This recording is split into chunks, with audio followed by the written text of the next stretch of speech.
Chapter 36. The next day, the frustrated Fatty Guo went home. Before he went home, he confidently said something that only villains would say at the gate of Jiang Chuan's school. "I'll be back." "It's not easy to come back. You just live in the coastal area," Yang Yi said, ruining the atmosphere. The cool brother Yang wasn't as sentimental as Fatty Guo. He was just going to take Shishi out to play, so he gave Fatty Guo a ride. Since Tyrant was also back, he could drive a little further to get used to the car. After seeing Chubby Gui off, Yang Yi drove his daughter to the shopping mall. Hai Hong Shopping Mall, which specialized in children's products and had high-quality imported products, was also in the coastal area. This was what Mo Fei told him. "Papa, where are we going to play?" Shishi asked curiously. The little girl sat obediently on the child's seat in the back seat. Shishi finally didn't wear a skirt today. Yang Yi gave her a white chiffon short-sleeved shirt and blue cotton linen shorts. At first she didn't like it. Later, when she looked in the mirror and saw the fresh and pretty little girl, she felt that she was beautiful and didn't dare to admit it. "I'll buy you clothes, milk powder and toys." Yang Yi smiled. This time, Shishi was going to stay at home for 2 weeks, so the things that Murphy brought over weren't enough. Not to mention milk powder, which was a daily necessity for Shishi. Murphy was careless and forgot to bring it over. Even though Murphy stuffed a suitcase full of clothes and toys, how could it be enough? Wearing the same skirt all day long would also decrease the novelty.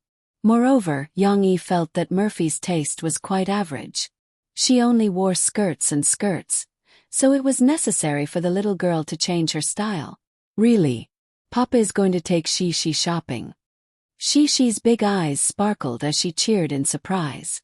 The Hai Hong Shopping Mall was indeed a children's specialty store. The entire shopping mall was decorated in a childish manner. There were cartoon posters, pink-toned stairs, and even a huge bubble ball playground in the plaza on the first floor, which stimulated many children to pester their parents to go in and play. Shishi also wanted to play. However, the temptation of buying clothes was even greater. Soon, she could not help but break free from her father's embrace. She ran ahead happily and called out to her father, "Papa, look at this is so beautiful." Yang Yi looked up. "Alright, why are we at a dress shop again?" Shishi took a fancy to a pure white pleated gauze dress. It was sleeveless and had a blue-purple floral belt around the waist. It looked a bit like the dress worn by priestesses in the Olympic ceremony of collecting fire seeds. It was holy and clean. "The little girl is so cute. You have a good eye." Seeing this, a saleswoman in the store immediately came up to her with a flattering smile. "This dress suits you the best. Do you want to try it on?" She was a little shy. She ran back to her father and took his hand. "Sir, come in and have a look." The saleswoman immediately changed her target and said to Yang Yi with a smile, "Your daughter is very tall. This dress is very suitable for her. Moreover, we are holding an event today. All the clothes are 20% off. If you don't think this dress is suitable, we have others." Yang Yi looked down at Shishi. Although the little girl was shy, her small eyes were still looking at the dress expectantly. Yang Yi smiled and said, "Then let's go in and try it on." More than 20 minutes later, Yang Yi and Shishi came out with bags. The shop assistants behind them were smiling brightly. They were even happier than Shishi, who had bought the dress she liked. Shopping with Shishi for the first time, Yang Yi experienced the craziness of girl shopping. Shishi could find clothes she liked in almost every store, and then she wanted to go in every store to have a look. In the end, she almost dragged her father to shop. It was thanks to Yang Yi's steel-like physique that he was able to accompany the little fellow to shop floor after floor. It was also thanks to Yang Yi, who was willing to spend money on his daughter, that he was able to support her to shop round after round. Princess dresses, t-shirts, suspenders, jeans, shorts, miniskirts, suspenders, sweatpants, and all kinds of cute cartoon tops and suits. Not to mention all kinds of hats and accessories. Buying a lot of favorite clothes, Shishi felt that she was bursting with happiness. In the middle, Yang Yi couldn't carry so many bags, so he went to the parking lot twice to deliver them. Almost all the shops passing by looked at them with shining eyes. In the end, the little girl couldn't bear it anymore and stopped shopping crazily. Even so, she, who was sitting on her father's neck tiredly, still wanted to continue. She said to her father in a spoiled manner, "Papa, let's buy clothes tomorrow, okay?" Young-yi shivered. He coughed and said, "Not tomorrow. Tomorrow I will take you to the amusement park." She thought for a moment and nodded with satisfaction. Then she will go to the amusement park and wear the most beautiful clothes. But which one is the most beautiful? It's so hard to choose. The little guy was still very excited and started talking to himself. However, Yang-yi still had to buy things, so he let the little girl sit on his neck. He went to the milk powder shop and bought the milk powder that she often drank, as well as some fish liver oil and vitamin supplements that Murphy asked him to buy in the text message. "In fact, you don't have to buy these. When I was a child, my family was poor. I grew up eating sweet potatoes and I didn't look bad." Yang-yi sighed with emotion as he bought the things. "I don't like to eat them." She pouted and said, "I like to eat Papa's dishes. These are not delicious." However, Yang-yi still had to buy them. Murphy warned him on the phone that if he didn't buy them, she wouldn't let she play with her father next time. After buying these, it was already night. Yang-yi was ready to go home, but he happened to pass by a bookstore, which sold books related to children. Yang-yi's heart moved. He carried the bags and carried she, who was sleeping on her father's shoulder, into the bookstore. "Sir, what do you need? Can help you."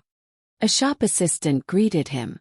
She saw that Yang-yi was inconvenient now, so she took the initiative to lift a shopping box and help Yang-yi take the books. "I want to buy some children's storybooks, fairy tales, and some books that teach parents how to take care and educate children," Yang-yi whispered to her. With the help of the shop assistant, Yang-yi began to buy crazily again. 100 children's fairy tales. A selection of foreign fairy tales. Baby's pillow storybook. Parenting knowledge. A good mother is better than a good teacher. How to make children listen. Loving children is talking well. There were more than 20 heavy books. In the end, 2 shop assistants helped him to carry them to the parking lot. The books Yang-yi bought were enough for him to study and become an expert in educating children. Anyway, she had to live with her father, so Yang-yi also had to shoulder the responsibility and learn how to be a good father seriously. Chapter 37. The prince used his love to wake up Snow White, who had mistakenly eaten the poisoned apple. He told the 7 dwarfs that he wanted to take Snow White as his wife, and the 7 dwarfs were invited to attend their wedding. They sang and danced, celebrating the prince and Snow White's happy life together. But one day the bad queen asked the magic mirror, "Mirror, mirror, who is the most beautiful woman in the world?" The magic mirror said, "You are the most beautiful woman in this room, but in the kingdom on the other side of the forest, Snow White, who had just gotten married, is 1,000 times more beautiful than you." The bad queen was furious. She rode a flying broom and wanted to go to the kingdom next door to deal with Snow White. But she had done too many bad things. When she was flying over the forest, a lightning struck and killed her. Yang-yi still used the story that he didn't finish yesterday to coax Shi to sleep. The ending was very good. Shi was also happy for Snow White, but the little girl didn't smile. She thought of herself. "I don't like Snow White's stepmother. She's bad." Although Shi was very tired, she still hugged the little bear tightly and said to her father, "Papa, don't be separated from Mom, okay? Shi is scared." Mentioning this issue again, Yang-yi secretly sighed. He said softly to Shi, "Shi, don't be afraid. No matter what, Papa will protect you. No matter who it is, Papa won't let anyone hurt you," Yang-yi said firmly. Shi pursed her lips and put down the little bear. She stretched out her little hand and said, "Papa, I want you to hug me." Yang-yi's heart softened. He quickly lifted the quilt and got on the bed, hugging the little girl in his arms. In her father's arms, Sisi seemed to feel at ease as she hugged her father's big hand. Her breathing gradually stabilized and she fell into a deep sleep. She was too tired from shopping today. After all, she was still a little girl who was not even 4 years old. Yang-yi waited for Shi to fall asleep before he took her teddy bear and slowly replaced his hand with it. Then he picked up the little girl and put her back to sleep. Just as Yang-yi released his hand and was about to cover her with a blanket, the little girl squirmed and Yang-yi stopped. Shi withdrew her hands and hugged the teddy bear tightly. Her long eyelashes clung tightly to her face and she muttered vaguely, "Papa, Shi doesn't want a stepmother I don't want." For some reason, Yang-yi felt a little sour in his heart. This was a feeling he had never experienced in his previous life. "No way, no way." Yang-yi lowered his head and gently kissed his daughter's forehead. He said softly, Shi, don't be afraid." As if she had heard her father's words in her dream, the little girl gradually relaxed and frowned. After coaxing Shi to sleep, Yang-yi closed the door and went to the study. A few days ago he bought a computer and installed the internet in the study. The computer system in this world was relatively ordinary, and the logic was a little inhuman. Yang-yi felt that it was not as good as the Windows system in his previous life, which was full of bugs, let alone his favorite Apple system. However, he did not know how to design complicated programs, so it was impossible for him to create the computer system in his previous life. Even if he preferred to work with the Apple desktop, he could only learn to adapt. He opened the computer and found a folder. The folder was called Soldier's Assault. Yes, he had been writing this novel in the past few days. Thanks to his clear memory of all his experiences in his previous life, Yang-yi almost looked at his memory and typed out this novel, which was based on the drama Erna's Assault. His efficiency was surprisingly high.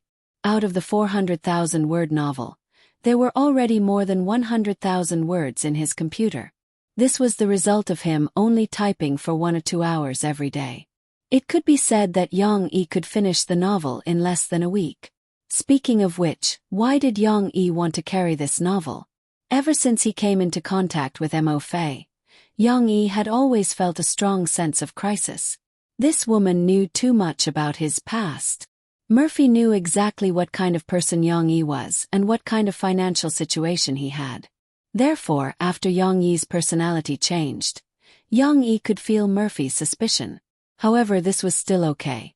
After Yang-yi argued with her a few times, whether it was intentional or not, Murphy's suspicion had been dispelled. Yang-yi, this stubborn guy, wasn't his temper still the same as before? However, the biggest flaw now was Yang-yi's wealth. Renting this small building was still okay.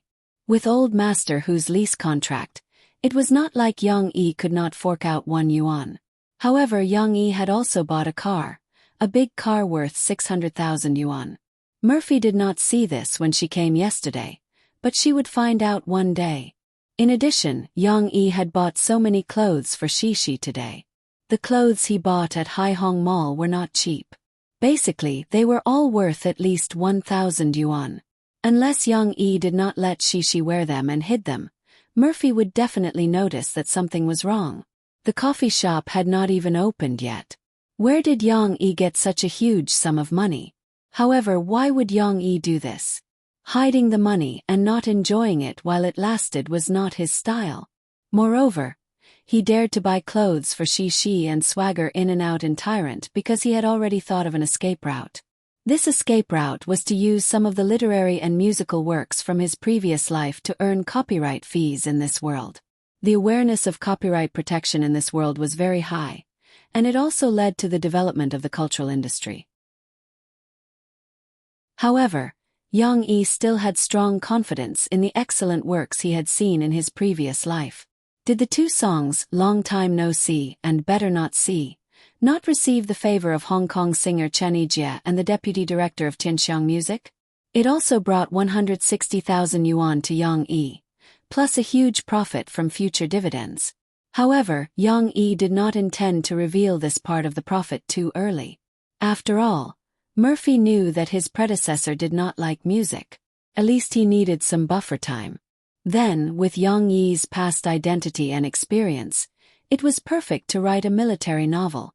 When he thought of military novels, Yang Yi's first thought was drawing sword. However, this popular novel in his previous life revealed a history that was not quite the same as this world. Even if Yang Yi wanted to write it, he would need to carefully study the history of this world before going back and carefully adapting it. In addition to drawing sword, Yang Yi's first choice was the popular TV series in his previous life, followed by the popular novel adaptation, Soldier's Assault. P.S. Little Han has checked. Soldier's Assault should be the novel Soldiers before the TV series. However, the original novel seems to be very difficult to find. Moreover, Little Han is more inclined towards the TV series plot of Soldier's Assault. So, for the time being, treat the adapted TV series as the original novel. In his previous life, Yang Yi did not have strong feelings for the military. He even read this novel to pass the time when he was lonely. However, in this life, when he wrote this novel word by word, Yang Yi's heartstrings were pulled. This story was too similar to the experience of his predecessor. Although his predecessor was not as cowardly as Su Sanduo, he was just as naive, just as silly, and just as dull. He also came from the countryside. He also grew from a useless soldier who knew nothing and was ridiculed by his teammates to an elite soldier who received so much honor that his hands went limp. Therefore, Yang Yi felt that writing this novel was also a virtual story that included his memories of the military camp. Yang Yi came back to his senses. He opened the web page and registered an author's account with his real name on the largest literature website in the country. It was a website established by copyright organizations. Su Sanduo's journey begins now. Chapter 38. The literature websites in this world were different from the ones in Yang Yi's previous world. Before authors uploaded their works to a certain website, they had to click on the confirmation button and sign an agency agreement with the website. This virtually eliminated the need to sign a contract and send it out. Then, after the author uploaded the chapters, the website had a tailor-made review program by the Copyright Association to identify them. It was said that it was supported by the calculation of a supercomputer. The Copyright Association was rich and powerful, so in a few seconds it could analyze whether the chapters were plagiarized or not. Not only would there be such a review during the upload of a new book, but the anti-piracy, anti-plagiarism, and anti-infringement work actually ran through the entire release period of the novel. This really made the original author feel at ease. As for the editors of the website, they didn't need to repeatedly identify them. They just needed to pick out the excellent original works from the vast sea of books and then place them on the website. Although their work seemed simple, just reading non-stop, in fact, it was far more important than people imagined. After all, in a world where reading books required money, although the price was very, very low, there were no free chapters. Furthermore, there were a large number of works being added to the website at every moment.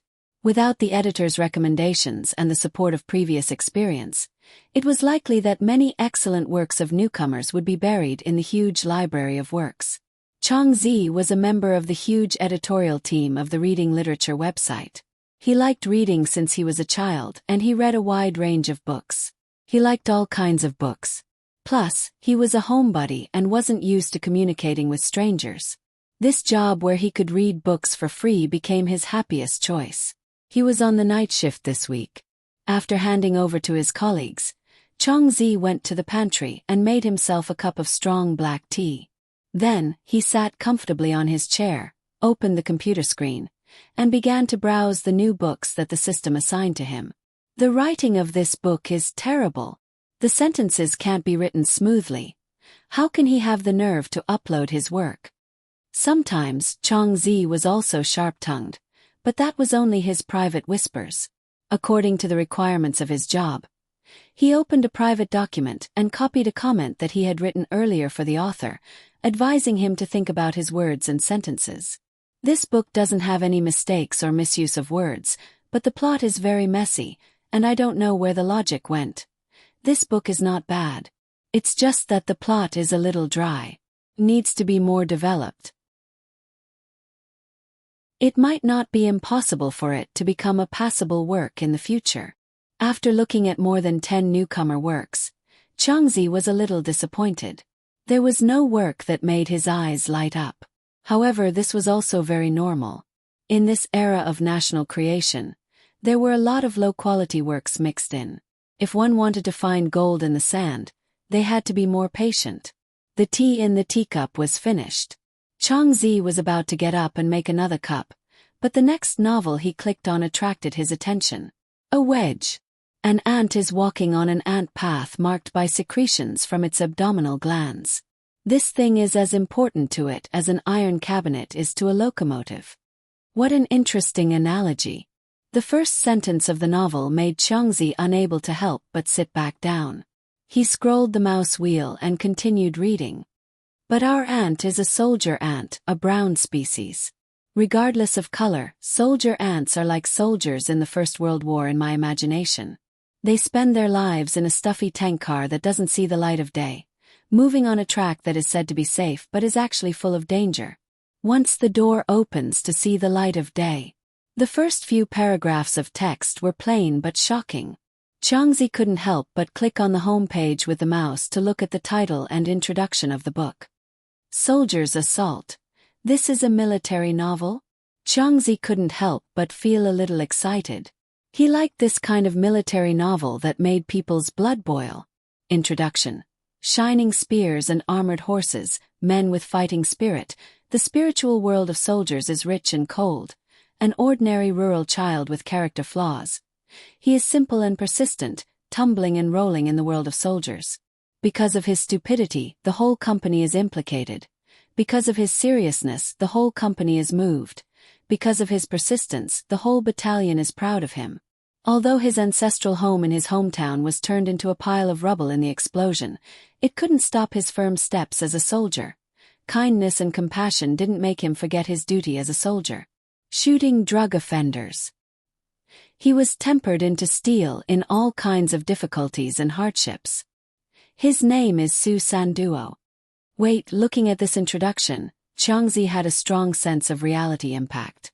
Could it be that this was a documentary novel? Changzi couldn't help but hesitate. One had to know that even though this novel was published in the military column, this military column was compiled under the web literature.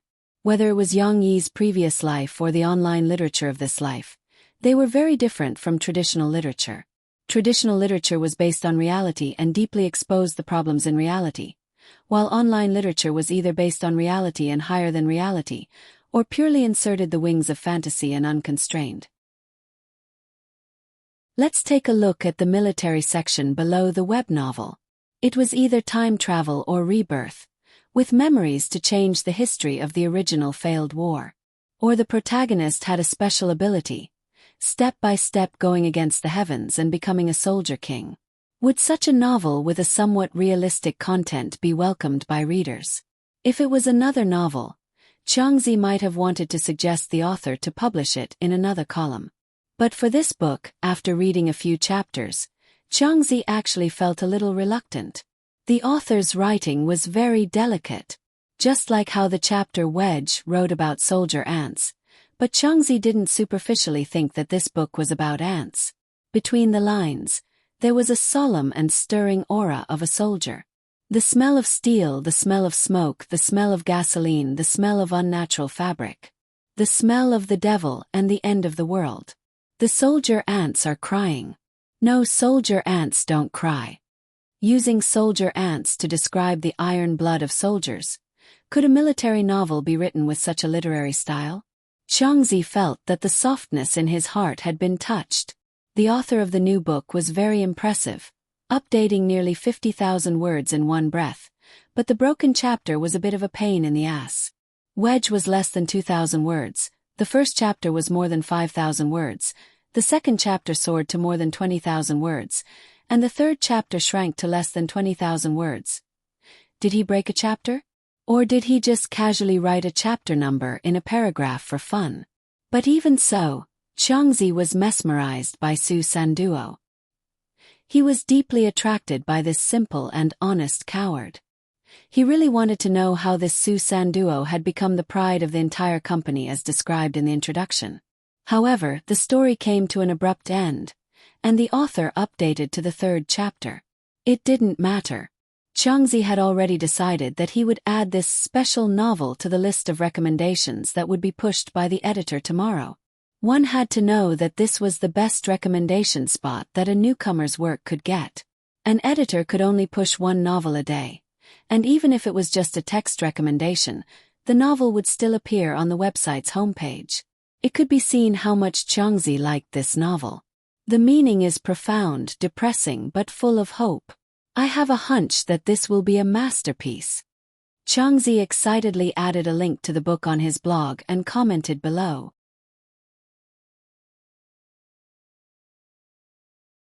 Chapter 39. Author's note.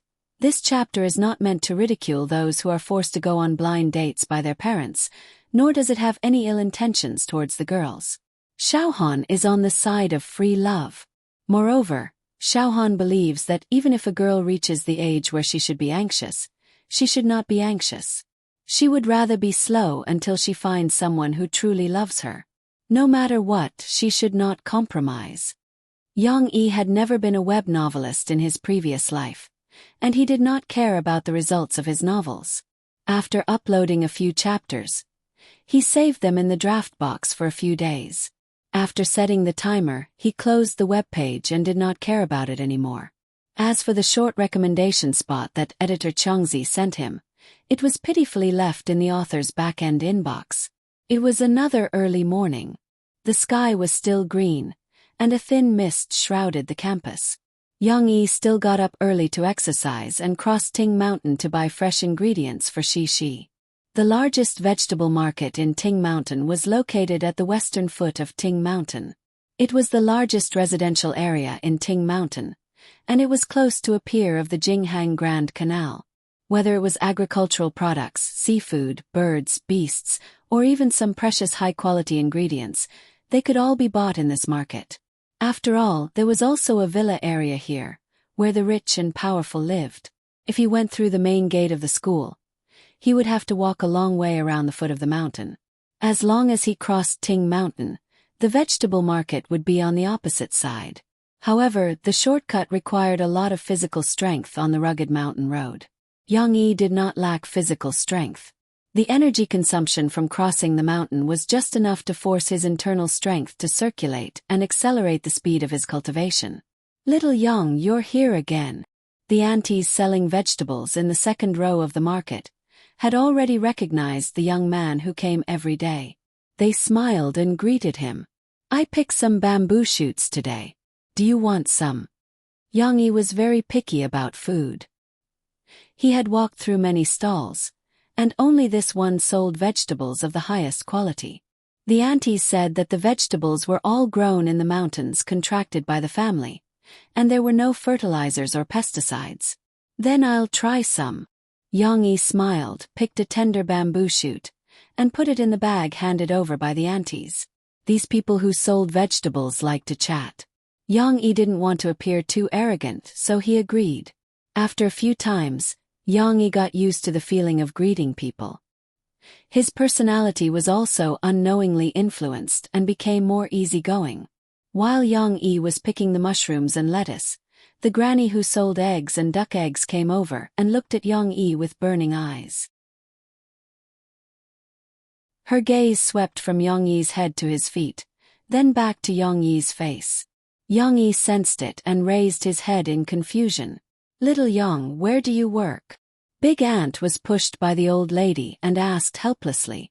I started my own business and opened a coffee shop in Jiangchuan." Yang Yi didn't know why, so he had to answer honestly. Unexpectedly, Yang Yi's answer made the old lady very satisfied. She grinned and said, "Starting a business is good, you can make money. I told you little Yang's family background is good." Big Ant smiled. "So it's in Jiangchuan, that's even more suitable." Yes. The old lady smiled from ear to ear. "Then little Yang, how old are you this year?" Yang Yi had never seen this kind of attitude before, so he was a bit confused. Why did she ask so many questions? But because of the favor, Yang Yi couldn't keep quiet. He said awkwardly, 31 years old.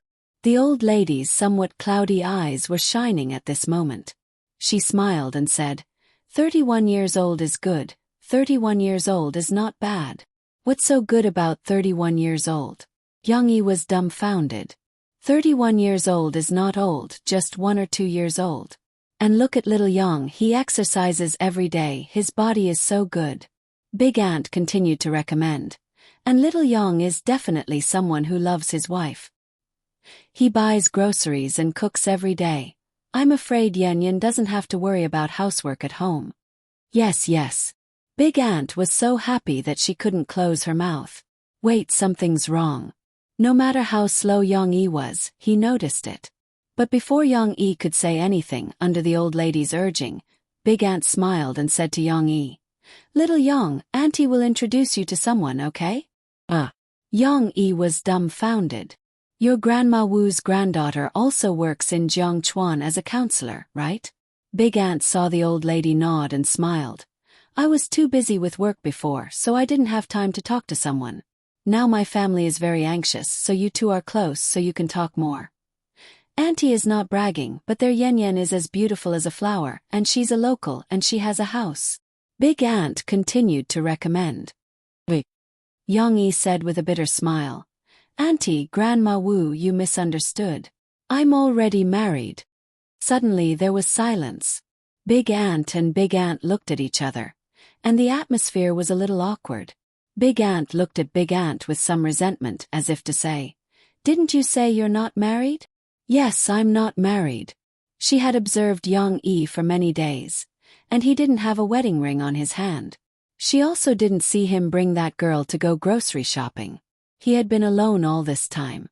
Big Ant said with some dissatisfaction, Little Young, don't lie to Auntie. Don't tell me you think Yen is old. She's not even 30. 28, 29, still far from 30. Big Ant said unhappily. Young-yi had no choice but to take out his phone, flip through the photo album and show it to them. This is my daughter, I'm not lying to you. Young-yi almost never took photos, a habit from his previous life. But yesterday, Murphy missed her daughter and insisted that Young-yi take a photo and send it to her. So Young-yi took a photo of Shishi. He didn't expect it to come in handy today. Oh! The auntie and granny looked at the photo and sighed regretfully. Then, their attention was attracted by the cute little girl in the photo. Wow, Xiaoyang, your daughter is so beautiful. She looks just like you.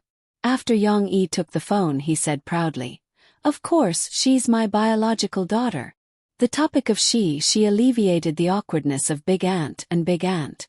They were still very talkative and chatted with Young-yi, asking Young-yi what he usually gave Shishi to eat. Their daughter was so white and tall.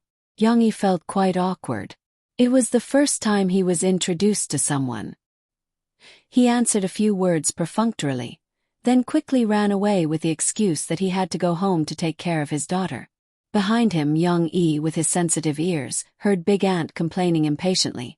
Seriously, you said you're not married, and you're introducing my Yen to someone who already has a child. Young-yi wanted to cry but had no tears. He felt a little embarrassed to go to this stall to buy groceries in the future. When he got home, Shishi still hadn't woken up. Young-yi took a shower, changed into dry clothes, and then went to wake the little girl up. Boo-hoo, I don't want to get up. Boo-hoo, I don't want Papa to hug me. I hate it. Shishi's hair was fluffy, and she couldn't open her eyes and made a fuss in her father's arms. She was going to be angry for a while after waking up.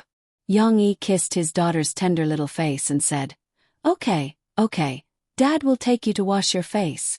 It's time to get up and eat breakfast. He laughed secretly in his heart. You said you don't want Dad to hug you. You don't know that you almost lost your dad just now. It was terrible. There were people who introduced people to each other after meeting a few times.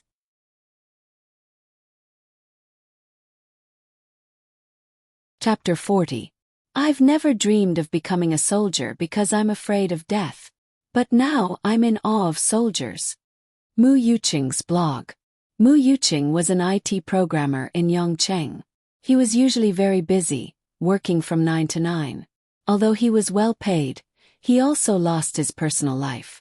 So he liked to use his spare time to read novels and web novels. Through other people's writing, he could fulfill his own fantasy of life. Today, in the editor's recommendation, he saw a military novel called Soldier's Assault. The name was ordinary, but it was recommended by his favorite editor, Changzi. So, out of curiosity, Mu Yuqing clicked on it. Mu Yuqing habitually read the introduction and comments first. But in the comments, there was a confrontation between the two sides, which gave him a shock. What an ugly horse. I gave up after reading 2 chapters. Be careful of the poison. Thank you for testing the poison above. Luckily I didn't read it. Without rebirth, without a cheat, tell me how can the main character survive? The main character is a good-for-nothing, okay? He doesn't dare to fight his own fate and is constantly being scolded by his father as a son of a bitch. If it were me, I definitely wouldn't be able to tolerate it. I don't understand. Can someone tell me why the plot of the first chapter suddenly jumped to the second chapter? Chaos is dead. I think my novel is better than the author's. Above, that's a flashback. Don't spout nonsense if you don't understand. Flashback for a web novel. This author is also Shirlaji. Hey, who sent you guys to smear my young dada's water army? This novel is very good. I'm about to cry, okay? Agree. You kids born in the city don't know the hardships of the countryside. I was born in the countryside. I feel like the author is writing my own story. I was almost sent to the army by my father. Let me say this weakly. Don't you think that the last chapter of the second chapter where Su Sanduo made a gesture of surrender to the tank is hilarious? +1, I almost laughed out loud. Is it okay for you guys to laugh at his misfortune? Su Sanduo was seen by his superiors and left a bad impression. I'm afraid his future will be difficult. It could be said that the posts in the comment section were mixed. Those who liked it were full of praise, but those who disliked it had a clear attitude. This made Mu Yuqing a little puzzled. But at the same time, it also aroused his curiosity. Mu Yuqing decided to buy the current few chapters to read. As soon as he opened it, the chapter on Wedge gave him a different feeling. How should he put it? What a hipster. However, he was not the kind of fake scholar who was full of words. The author's language was very simple, but he described the ants in detail. As a reader, Mu Yuqing could clearly understand that the ants were actually just a metaphor for a soldier. Soldier ants don't cry. Mu Yuqing carefully recalled this sentence and felt his heart tighten. The first chapter was about Su Sanduo and his teammates on a mission. There were a few names in this chapter. Chen Kai, Yuan Lang, Wu Zhe. Everyone had a different personality. What left a deep impression on Mu Yuqing was Su Sanduo's naivety and Chen Kai's coldness. Chen Kai was a sniper, so it didn't matter if he was a little cold. In fact, Mu Yuqing even felt that Su Sanduo and Chen Kai's personalities were hard to get along. But when they retreated, Su Sanduo was ordered to cover them. Chen Kai's performance touched Mu Yuqing's heart. Chen Kai. Su Sanduo, I'll be waiting for you. Su Sanduo, who had just finished shooting, turned his head and said, Huh? Chen Kai looked like he wanted to beat him up, but he only gestured to him in the midst of the gunshots. Then he followed behind Yuan Lang and Wu Zhe. The two in front had already retreated from their hiding spot. Su Sanduo smiled like he was looking at the ants. He understood what the gesture meant. Then he started to fight against the endless enemies alone. Mu Yuqing felt a little sad. He could feel the friendship and chemistry between Chen Kai and Su Sanduo, but he also felt that Su Sanduo, who was covering the retreat, was probably going to die. Sure enough, as he expected, Su Sanduo didn't manage to climb up the broken bridge and fell heavily into the ruins of the factory from high up in the air. Mu Yuqing was shocked. While he was feeling emotional for Su Sanduo, he suddenly felt that something was wrong. Damn, the protagonist died in the first chapter. He continued reading and finally understood why someone mentioned a flashback in the comments. When the protagonist was in a daze, he seemed to see his father. This story was then rewound to the beginning, when Su Sanduo was born. Wait a minute. Mu Yuqing felt depressed again. Did the protagonist die or not? Also, why did their combat mission look like a drill? Then, without giving a clear explanation, they jumped back to the beginning. Mu Yuqing felt like his heart was being scratched by hundreds of claws. He felt very uncomfortable. He couldn't help but scream, which attracted the attention of the people in the subway. Mu Yuqing realized that something was wrong and smiled awkwardly. The story was very interesting. Although he was unhappy, he couldn't help but continue reading. But then the style of the story changed. It was no longer a tense battlefield, but a backward and poor village. Not everyone liked the simple words of the farmers and the gossip of their families. It was no wonder that some readers impatiently abandoned the book after reading it. But Mu Yuqing wasn't that shallow. Because of his good impression of the author, Mu Yuqing still patiently read. However, it wasn't as difficult to understand as he thought. Su Sandwa's father gave birth to 3 boys. The eldest was called Yael, the second was and the third was Sanduo. Right, the village chief's son was called Cheng Kai. So Cheng Kai was Su Sandwa's neighbor. But there was a big difference in their family backgrounds. Cheng Kai was born with a silver spoon in his mouth, while Su Sanduo was born in a poor family. The third child had another mouth to feed, and Su Sandwa's father's shoulders became heavier. Because of his wife's early death, Su Sandwa's father didn't have the ability to create conditions for his 3 children. He could only hope to send his children to the army and get the country to provide them with food. But whether it was Yael or they were useless, which disappointed Su Sandwa's father. Actually, the author's writing was very humorous, but this kind of language to describe the irresistible reality made it seem even heavier. Mu Yuqing wanted to laugh a few times, but he couldn't. He felt despair a few times, but it was diluted by some interesting scenes. How could he have such an older brother? Let his younger brother buy porn for him, but Yael's sentence, "I'm already in my 30s, how can I do that?" made Mu Yuqing feel sad. Yes, he was already in his 30s, but he wasn't married. What a joke. Yael was too poor to get married, and Mu Yuqing was too busy. This chapter was very long, and it wasn't like other web novels. Mu Yuqing read it carefully and was so engrossed that he almost missed his stop on the subway. It was time to go to work. Mu Yuqing couldn't bear to put down his phone, but before he put it down, he couldn't help but pick it up. A deluge of heavenly flowers moved me to tears. Sir, your talent deserves this reward. Mu Yuqing tipped Soldier's Assault at 100,000 coins. It wasn't much, only 1,000 coins.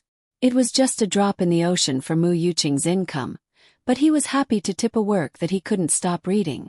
Don't be careless. I still want to know if Su Sanduo fell to his death. Mu Yuqing added with a smile.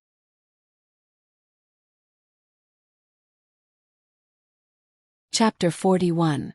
Murphy, when will your new album be officially released? It has been confirmed that it will be released on May 14th. Murphy, are you confident in yourself this time?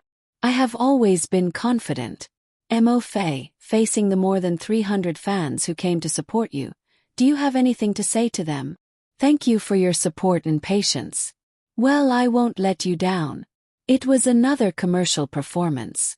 Murphy sang a few of her classic old songs and a new song whose source was announced.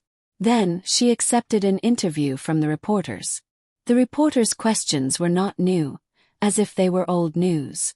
Murphy repeated her answers over and over again. Even if she did not have big mood swings, the faint smile on her face all day made her muscles stiff and hard to maintain. Murphy was tired. It was almost late at night when she returned to the hotel. She had no appetite for dinner. She was so tired that she did not even have the energy to feel hungry. She just wanted to lie in bed and have a good rest. Of course, Murphy could not fall asleep. She took out her mobile phone from her bag and dialed Yang Yi's number. After the phone rang for a while, a deep male voice answered the phone. Hello. Hearing this guy's emotionless voice, Murphy always gritted her teeth. The longing before she dialed the phone disappeared. "It's me, Murphy." Murphy was also cold. She did not want Yang-yi to feel her mood swings. "No. She is asleep." In Zhongqing, Yang-yi moved his eyes away from the computer screen and looked at the night outside. Murphy did not have the habit of calling to talk to him. Yang-yi knew that she usually talked to Shishi on the phone. The mother and daughter had to do this to relieve their longing for each other. Hearing Yang-yi's words, Murphy felt as if Yang-yi was blaming her for not calling earlier. She felt wronged and couldn't help but mutter, "I can't do anything about it. I've only just returned to the hotel. I've been busy all day and I'm exhausted." When the last word came out, Murphy was stunned. She couldn't help but blush. She seemed to be acting coquettishly. However, Yang-yi did not seem to realize that Murphy secretly heaved a sigh of relief, but she was also a little disappointed. On the other end of the phone, Yang-yi was silent for a while before he said, "Is it necessary to work so hard? Can't you reduce the number of activities?" Yang-yi was not completely ignorant of the entertainment industry. In his previous life, he had read an article on the internet that evaluated the singer Pu Shu. He was a singer who put his heart into making music and did not bend for money. Yang-yi felt that he was a real musician. Why do you have to run around doing commercial performances? Why did he have to go on so many variety shows to gain exposure? As long as the music was good, was there a need to be afraid of not having enough fans? If he worked himself to the bone, would he be able to sell a platinum album? Therefore, Yang-yi did not approve of Murphy's work style. It was just that he did not mention it before. Today, Murphy's mood had fluctuated greatly, so he couldn't help but ask. Murphy was very happy. This was the first time Yang-yi had expressed his concern for her. Although his choice of words was not very considerate, it was enough to hear Yang-yi's words in such a tired state. "You don't know how much pressure I'm under." Murphy finally put down her cold armor and said in a complaining tone, "I haven't appeared in the music industry for more than 4 years. I'm afraid that the fans have forgotten me. Do you know how many newcomers have emerged in these 4 years? How many pop songs have refreshed people's memories? If I don't work hard when the new album is released, it will be really awkward." Yang-yi was silent. These problems were indeed things he had never considered. He also didn't know what advice to give Murphy, so he could only listen. Emo Fei hadn't told anyone about these emotions that she had been suppressing for a long time. Even Emo Shaowan, she didn't show her weakness in front of her cousin. She had always been an arrogant and firm ice queen. But today, after opening her mouth, Murphy couldn't help but complain to Yang-yi. This went on for more than 20 minutes. It wasn't until Murphy's mouth was dry that she came back to her senses. She said angrily, "Hey, why am I the only one talking? Why aren't you saying anything?" At this moment, Murphy herself didn't realize her feminine attitude. Her face was flushed, and she seemed to be angry yet not angry. Her eyes were soft. If Emo Shaowan saw this, her jaw would probably drop. But Yang-yi really didn't know what to say. "No matter what, you have to take care of your body. Don't be too tired." He finally opened his mouth and said a few words of concern. In reality, it was completely useless. Could telling others to take care of themselves solve the problem? But these words really worked on Murphy. Murphy had a very stubborn personality. She had an extraordinary perseverance when it came to what she wanted to do. So no matter what advice Yang-yi gave, Murphy wouldn't turn back until she hit a wall. However, she was amenable to coaxing but not coercion. Yang-yi, who had always been cold and stiff, suddenly showed concern for her. She was like a little girl, and her face couldn't help but brim with happiness. "Okay, I know." Murphy lowered her voice. Her emotions couldn't be heard. The conversation between the two was so short. From beginning to end, Yang-yi didn't say much. But after hanging up the phone, Murphy was so happy that it was as if all her fatigue had dissipated. While Yang-yi said to take care of her body, Murphy got up from the bed and went to the bathroom to take a shower. Then, in order to relieve her hunger, She boiled water and made a bowl of instant noodles provided in the guest room. Finally, Murphy wrapped herself in a soft nightgown and laid on the bed gracefully. She couldn't fall asleep for a long time. She closed her eyes, as if Yang Yi's tall figure was in front of her. "This bastard, I won't call him tomorrow." Murphy tossed and turned for a while. She was still too tired. Her consciousness gradually blurred, but her mouth was still muttering. On Yang Yi's side, he didn't have any reaction. It was as if chatting with Murphy was just a small interlude. However, it messed up Yang Yi's plan. Took up an extra half an hour. Yang Yi, who had a strict schedule, had no choice but to quickly finish 2 chapters of Soldier's Assault. He tidied up and went back to the bedroom to sleep. At night, Chongzi sat in the editing room on the internet. Looking at his empty inbox, he was about to cry. For the past 2 days, he had been contacting Yang Yi through the author's backend, hoping to get his contact information. Then, he could talk to him about some problems with the chapters, follow-up recommendation arrangements, and update speed. Yang Yi was now regularly updating 2 chapters a day, but the word count had already reached tens of thousands of words. Chongzi was worried that Yang Yi would finish updating the book before he finished arranging the recommendations. Web novels were different from traditional literature. Every round of recommendation spots were very important, and they had to be arranged step by step. If he didn't arrange the best recommendation spots, then Yang Yi's results wouldn't be the best. What's more, Soldier's Assault was currently at the cusp of the storm. There were as many people who liked it as there were people who hated it. Every day there was a huge commotion in the discussion section. There was a selling point only when there was a topic to talk about. If Yang Yi updated slower, it would only be beneficial, not detrimental. However, Yang Yi didn't pay attention to him at all. It seemed that after uploading the chapters to the draft box, they hadn't appeared again. What should he do? Fortunately, Chongzi didn't know that Murphy had taken up Yang Yi's time, causing Yang Yi to have no time to go online. If he knew, he would probably vomit blood and die.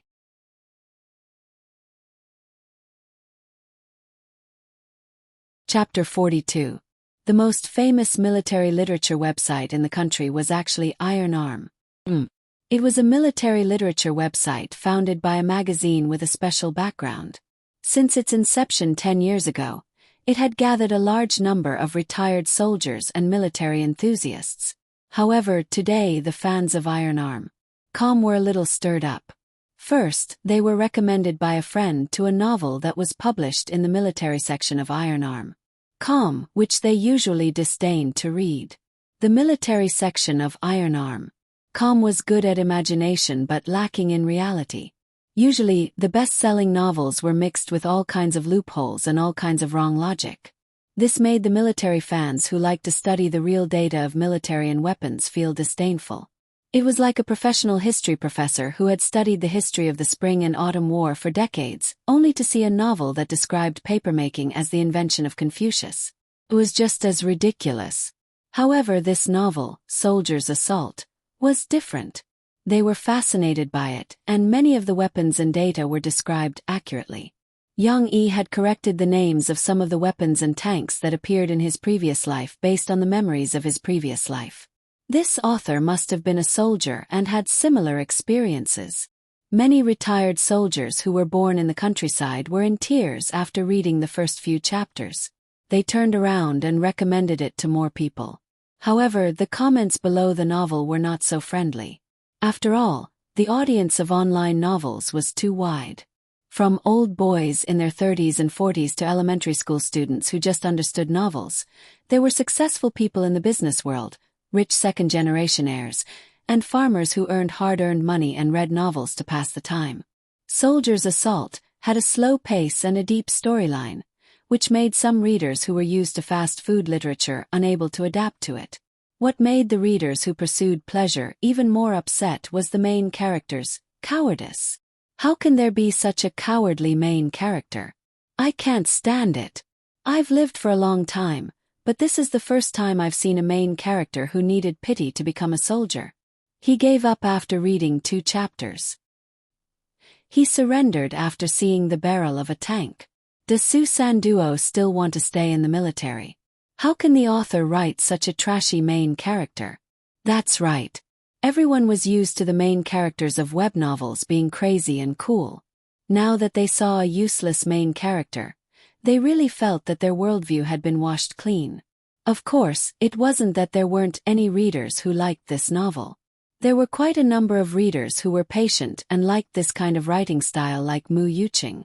They were also fighting for it.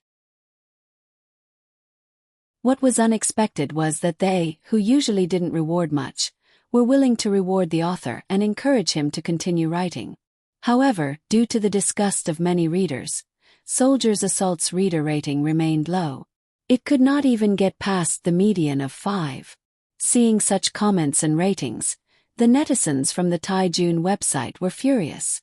How could they slander such a good work? This is the most realistic military work I've ever seen. I'm also a soldier from the countryside. I can tell you responsibly that what the author wrote is very true. Many rural soldiers were forced by their parents to join the army because their families were poor. Moreover, they all started from the very bottom of the army. They're not like the kids in the city.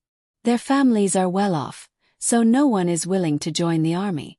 Even if they sign up, they just want to use the army as a stepping stone to gain experience. Many retired soldiers also appeared to preach. Joining the army isn't as simple as military training. You think that the main character is useless because you haven't experienced what it's like to suddenly leave your hometown, leave your parents, and head to a completely unfamiliar place. The author described the process very well. Yes, even if they're all men who bleed and don't cry, in that kind of atmosphere, as long as one of their comrades cries, the whole train will cry. Those who think that it's childish can stop now. They're just rookies who haven't honed their strong wills. The most emotional part is when Su Sanduo first joined the army. Those little episodes where he made a fool of himself during training are full of memories. Just like back then, I was scolded by my platoon leader for walking around, kicked by him in the ankle, and tricked by my teammates to run to the field. Damn, I want to cry after reading this book. I Zhao Taizhu missed the army. After the emotional speech, the group of comrades hugged each other and cried bitterly. The appearance of the netizens of the Iron Army website changed the situation in the book review section. The strength of the new students was huge, and with the addition of the netizens who originally supported Yang Yi, there was a certain degree of victory, but they were still not satisfied. They still felt that Yang Yi was wronged on this website. Therefore, some people began to send messages asking Yang Yi's next book to be published on the Iron Army website. It's okay if the readers of the Chiwa website look down on you. Author, come to the Iron Army. We'll spoil you to the heavens. There are a lot of fans who like your works there. Is the author's next book going to be a military novel? Come to the Iron Army, this is where you belong. Although Yang Yi, the moderator, didn't take care of it, the staff of the Chiwa Literature website quickly noticed it. They began to delete the posts and banned the readers who repeatedly sent messages. However, the netizens of the Iron Army were all hot-tempered. Otherwise, they wouldn't advocate military novels. The more they were suppressed, the angrier they became, and the more energetic they became. Therefore, in the afternoon, Chang Zi was called to the office by the editor-in-chief. Hu De, you were looking for me? Chang Zi was a little nervous. President Hu nodded, and the light from the computer somewhat obscured his expression. Soldier's Assault. This book was dug out by you, right? Chang Zi nodded uneasily. This book has caused a lot of controversy recently. President Hu's tone was relatively calm, but Chang Zi was a little frightened. He quickly explained, I know that this has brought a bad influence to the website, but Huda, this book is really excellent. President Hu laughed and said, Chang Zi, you misunderstood. I don't mean to blame you. On the contrary, I want to praise you for digging out such an excellent work for the website. Chang Zi was a little dumbfounded. Look at this data. President Hu handed a printed piece of paper to Chang Zi and said, in the past few days, the number of new users on our website has suddenly increased greatly. Our technical staff has studied it, and most of this increase in readers is for Soldier's Assault. Chang Zi was concerned about the problems in the book review section. He was a little puzzled and asked, "But won't their comments have an impact on our website? And these readers are not loyal users. After reading the book, they will still go back to the Iron Army. They are our users. What's important is not where they used to be, but whether we can keep their hearts." President Hu said firmly. And to keep their hearts, we have to make sure that the author of Soldier's Assault will not be poached by the Iron Army. We have to make sure that his next book will be published on our website. President Hu was keenly aware that this was a good opportunity to make the opponent unhappy and attract the opponent's readers. "Chang Zi, have you contacted this author? Invite him to our company to talk." President Hu looked at Chang Zi eagerly. Chang Zi was about to cry. "Brother, I want to contact him too." "Not yet. I've been waiting for him for a few days, but he hasn't come online." Chang Zi smiled bitterly. Of course, as a subordinate, he couldn't push all the problems to the leader. Chang Zi quickly added, "But I think he should come online today, because his stock of manuscripts is about to be consumed." "Very good. You keep an eye on this matter today. You must contact this author." President Hu clenched his fist and encouraged Chang Zi. "It's a big deal. Chang Zi, you shoulder our hope." However, just as Chang Zi was eagerly looking forward to Yang Yi, what was Yang Yi doing? He was chatting with a beautiful single mother.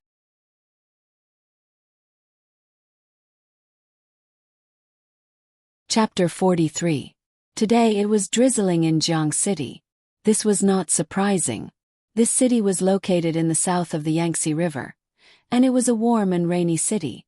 When it rained, it became more poetic.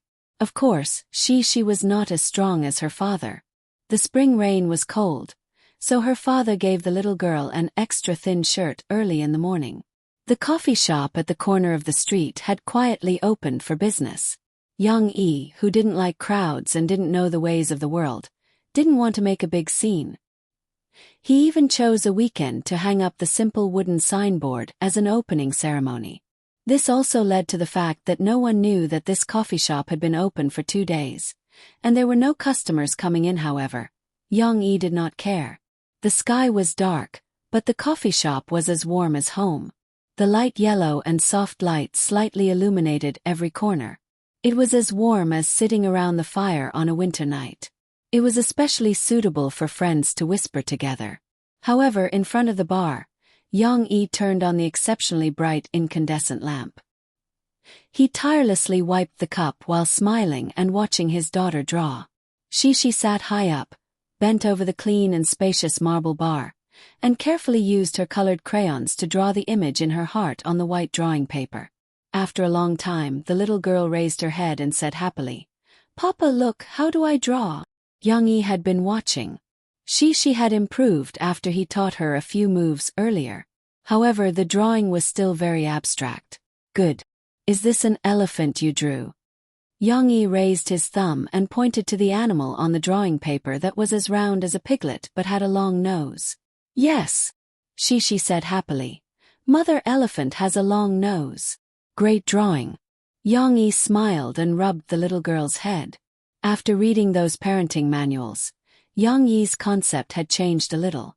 In the past, he still felt that Shishi's drawing was a little awkward, so he wanted to teach her how to draw. However, there was a book that said, "Learning to draw too early will make the child unable to draw."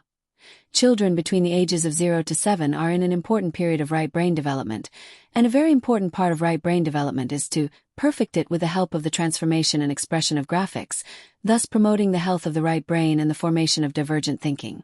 Therefore, children in this period need to freely express imagination and association, and can't be constrained by fixed graphics. Instead, they need to fully express themselves in rich color experiences and unfixed graphics changes. If Yang Yi taught Shi his painting skills and concepts, then the development of her right brain would be affected.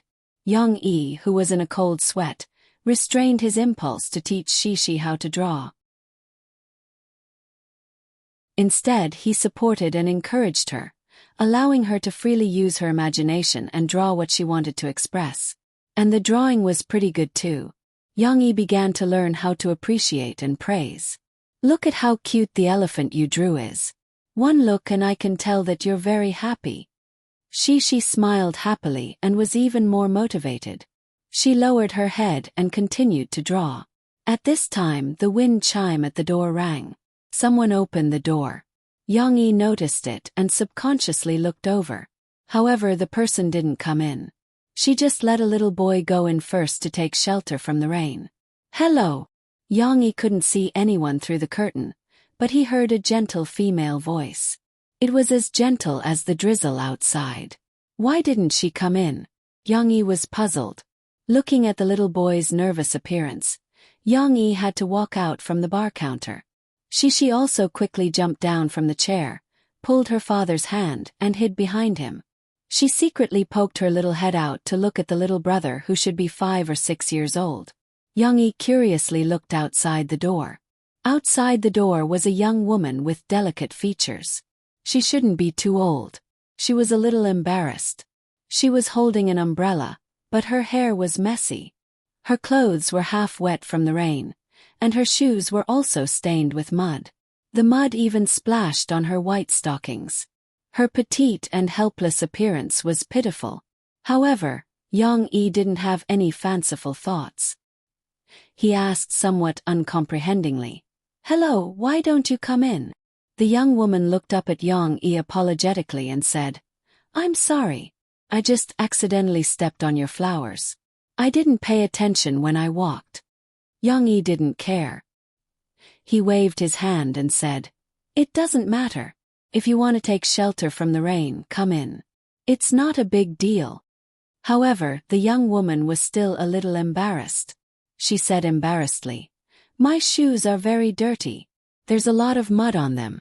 Can I trouble you to bring me a basin of water to wash them first?" "It doesn't matter if it's dirty. I'll wipe it later." Yang-yi glanced at the footprints left by the little boy. Although it was only rainwater, it still made Yang-yi feel uncomfortable. "Anyway, it's already dirty. It doesn't matter if it's a little dirtier. Later he would have to clean it up. Forget it, I'll take you upstairs." Yang-yi thought for a moment, shook his head and said, "There's only a bathroom downstairs.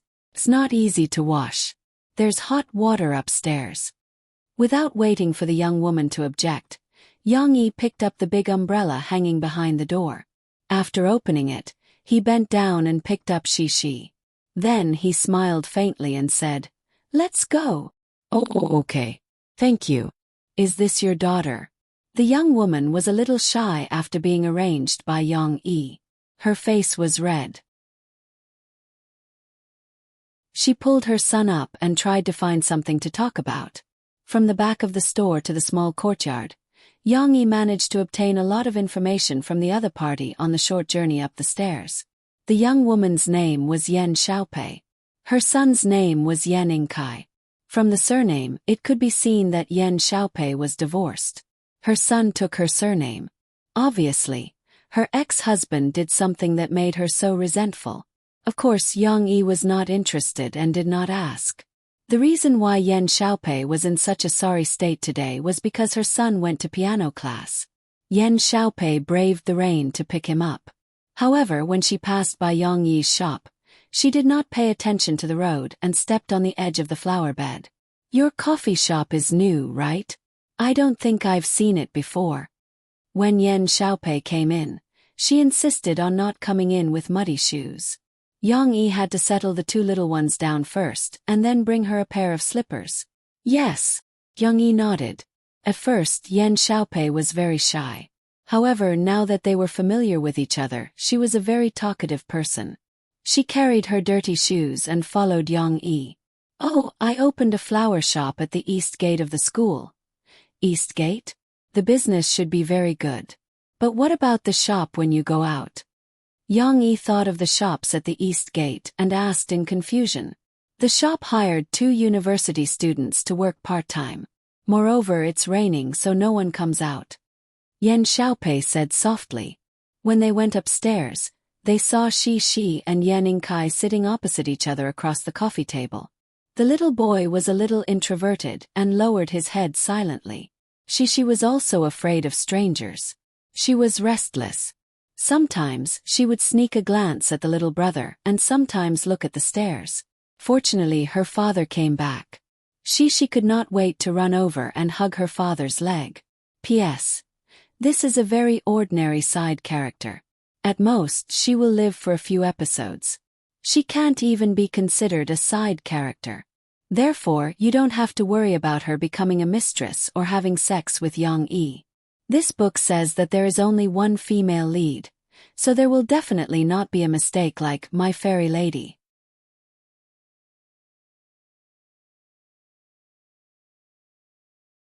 Chapter 44. Yan Xiaopei's son was 6 years old, but she was actually only 28 years old. Her first marriage was actually very difficult to talk about. It was a bit like a melodrama. An ignorant rural girl came to the big city to work, and then became obsessed with the city life. In order to stay and hook up with a rich man, her man cheated on her. After a few years of divorce, she got a sum of money and changed her appearance to live her own life in the city. Fortunately, the man in front of her, who she had a good impression of, did not ask about her past, although she secretly hinted that she had a child but was still single. It was not good to live alone, not to mention that she had to worry about her son. As her son grew up, the burden on her shoulders became heavier and heavier, and the loneliness and coldness she faced at night were unbearable. She was more and more eager to have a strong and considerate man to share the pressure with her and give her love and care. At the first sight of Yang Yi, Yan Xiaopei felt that her heart was touched. Different from those boys who came to her shop to buy flowers and always looked at her chest, Yang Yi had a mature temperament that made people obsessed with him. He was also different from those men who chased after her because of her beauty. Yang Yi did not have a body that was hollowed out by wine and women. On the contrary, when she was close to him, the strong smell of the man almost made her drunk. Therefore, when facing Yang Yi, Yan Xiaopei was as shy as a young girl. Even when she spoke, she was shy, which was not her usual style at all. Being invited upstairs by Yang Yi, Yan Xiaopei did not think of objecting. Even when she followed upstairs, she thought to herself, "Am I too frivolous? How can I go to a strange man's house so easily?" But soon, Yan Xiaopei found a reason for her behavior. It doesn't matter. He has a daughter, and she is so cute. A man with a daughter can't be a bad person. When Yan Xiaopei was thinking nonsense, Yang Yi guided her to the bathroom, then went out and sat between Shi and Yan Kai, who were a little embarrassed. After her father came, Shi seemed to have found her backbone.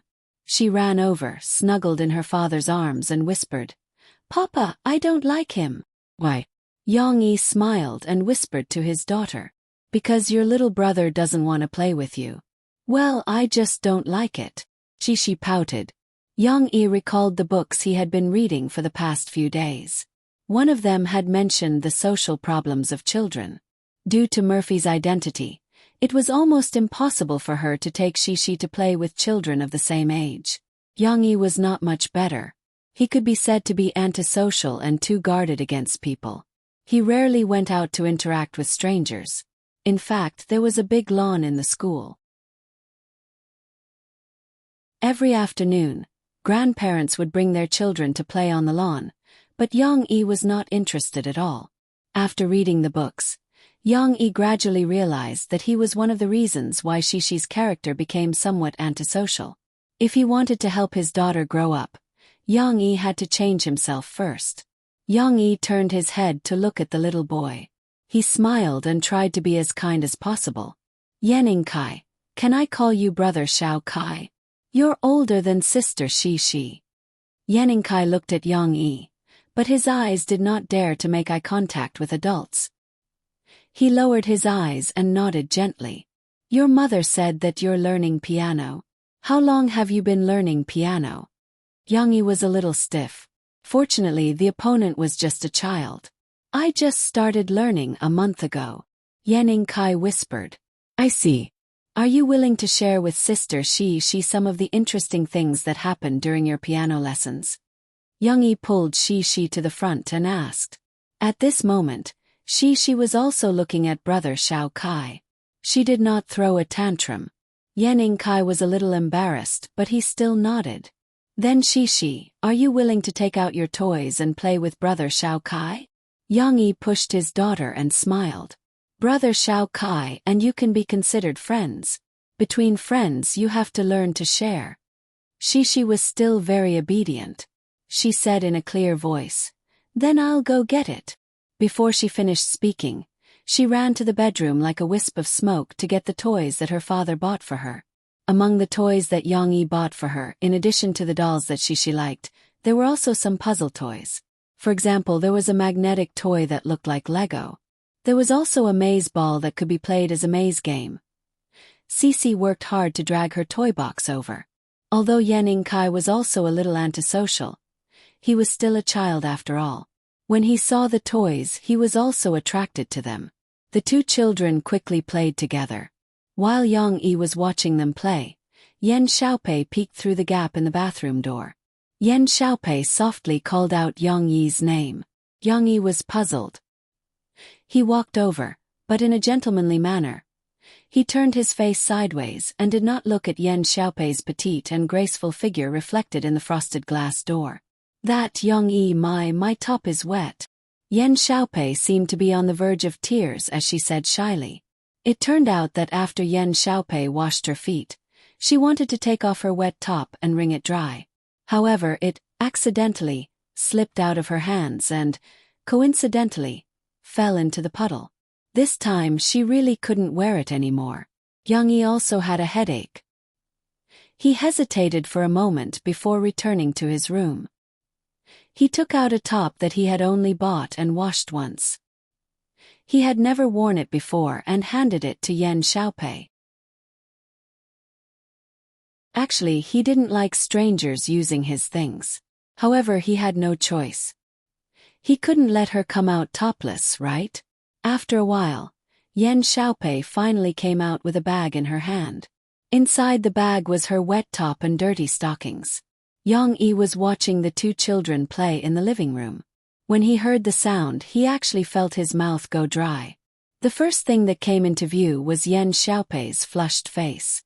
Her skin appeared translucent and smooth under the steam. Her slightly wet hair curled and stuck to her cheeks, adding a touch of charm. Yang Yi's short-sleeved top was almost like a skirt on her petite figure. However, Yan Xiaopei had her own way. She pulled up the hem and tied a knot. This way, not only did it not seem to cover her denim shorts, but it also revealed a little of her white waist. Her smooth abdomen and small navel were also faintly discernible. The stockings under the denim shorts had already been taken off, leaving only two slender white thighs. Yang Yi only glanced at it and quickly looked away, pretending not to have seen it. Thank you, Yang Yi. Yan Xiaopei sat down next to Yang Yi and looked around. Yan Xiaopei, who had experienced the changes in her marriage, couldn't do something like stealing someone else's man. However, in the bathroom just now, the meticulous woman only saw two sets of toiletries, one for an adult and one for a child. Thus, she began to have some charming thoughts.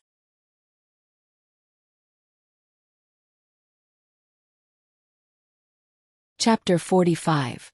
Yang Yi was the owner of the shop, so after Yan Xiaopei came out, the place where the two children played with toys moved from the living room to the coffee shop.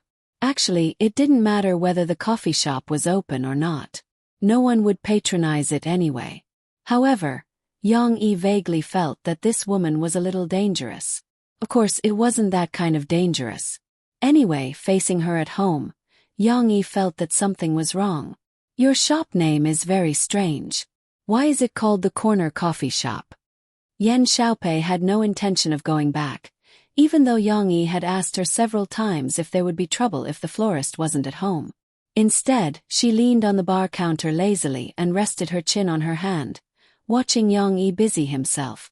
Shi, who was playing with the little brother, turned her head and saw her sitting at the spot where she had been painting. The little girl pouted unhappily and played with the doll in her hand unhappily. Actually, there was a 2-year age gap between Yan Kai and Shi. Moreover, boys at this age were more self-centered and felt that it was beneath them to play with children younger than them.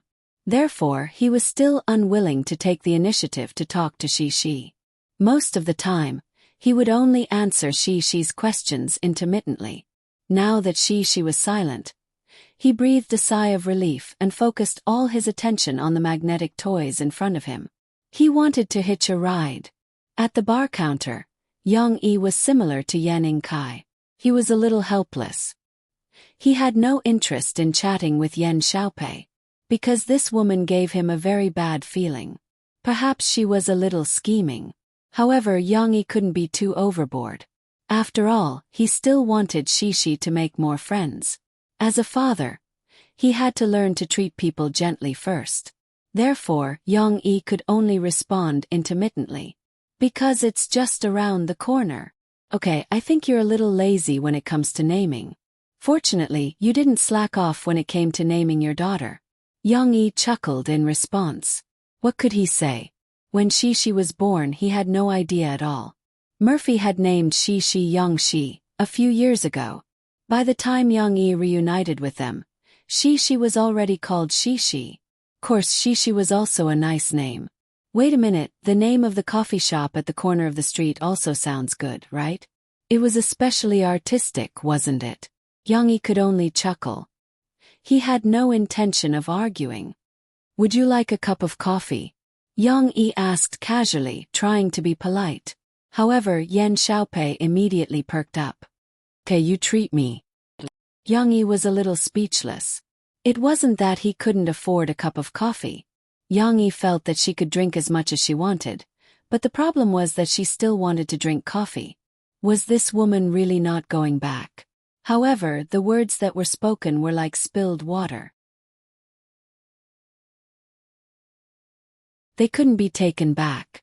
Yang Yi could only turn around and grind beans for Yan Xiaopei to make a cup of coffee. Wow, it smells so good. The hot water washed the ground coffee beans into powder. The cup under the cup reverberated with the tempting coffee aroma. Yan Xiaopei clapped her hands happily like a young girl. Yang Yi didn't reply, but Yan Xiaopei's eyes were shining. A big man could still do things so seriously. That side profile, that back view, that look, it was really too handsome. To be honest, Yang Yi wasn't handsome. At most, he was handsome in a resolute way. He didn't meet Yan Xiaopei's original aesthetic standards, but sometimes one's appearance would be defeated by temperament and other things, right? Yan Xiaopei's infatuated eyes gradually fell on Yang Yi's strong muscles and Yang Yi's firm buttocks. When the coffee was served, Yan Xiaopei had already retracted her gaze. She acted very naturally and elegantly picked up the cup and gently took a sip. From her posture, Yan Xiaopei looked like she had drunk coffee for many years. Compared to Murphy, who was like a cow chewing on peonies, Murphy looked more like a country bumpkin. However, Yan Xiaopei quickly frowned.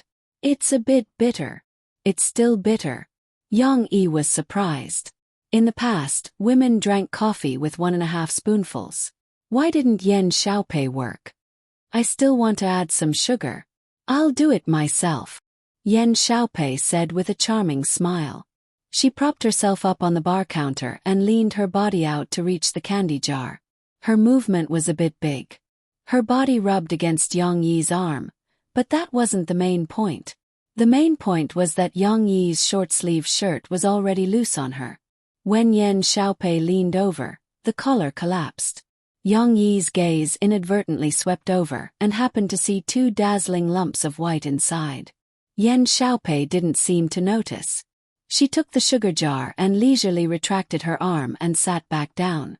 I like to drink sweeter. Yan Xiaopei looked at Yang Yi and smiled. Yang Yi was naturally expressionless. The scene just now didn't cause much of a stir in his heart. Compared to a beauty coming out of the bath, he had seen this kind of scene many times. In his previous life, Western beauties were the real deal.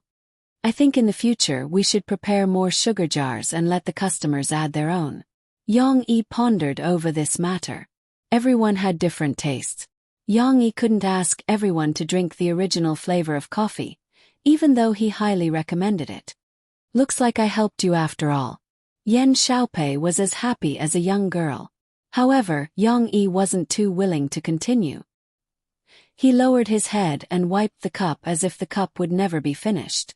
Yan Xiaopei was a bit depressed, but she took it as a man's shyness.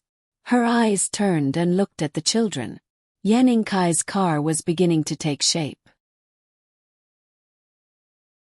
Shishi also put down her toys and curiously and seriously looked at the little brother's work. I really envy them for having such a carefree childhood. Yan Xiaopei suddenly sighed. Yang Yi nodded silently. However, he felt that he was already very satisfied with his new life. Actually, watching the children grow up happily is also a kind of happiness. Yan Xiaopei looked at Yang Yi in a daze again. Finally, night fell and the continuous drizzle stopped. Yang Yi didn't have the intention to ask Yan Xiaopei and her son to come down for dinner. Instead, Yan Xiaopei wanted to invite Yang Yi and his daughter to eat at the restaurant by the East Gate. But Yang Yi politely declined. Next time, can I still come here for coffee? Yan Xiaopei asked shyly as she held her son's hand. Yang Yi lowered his head and looked at the little boy. He smiled and said, "Bring your son here. I'll treat you to coffee." Yang Yi's meaning was Yang Yi, but Yan Xiaopei didn't understand.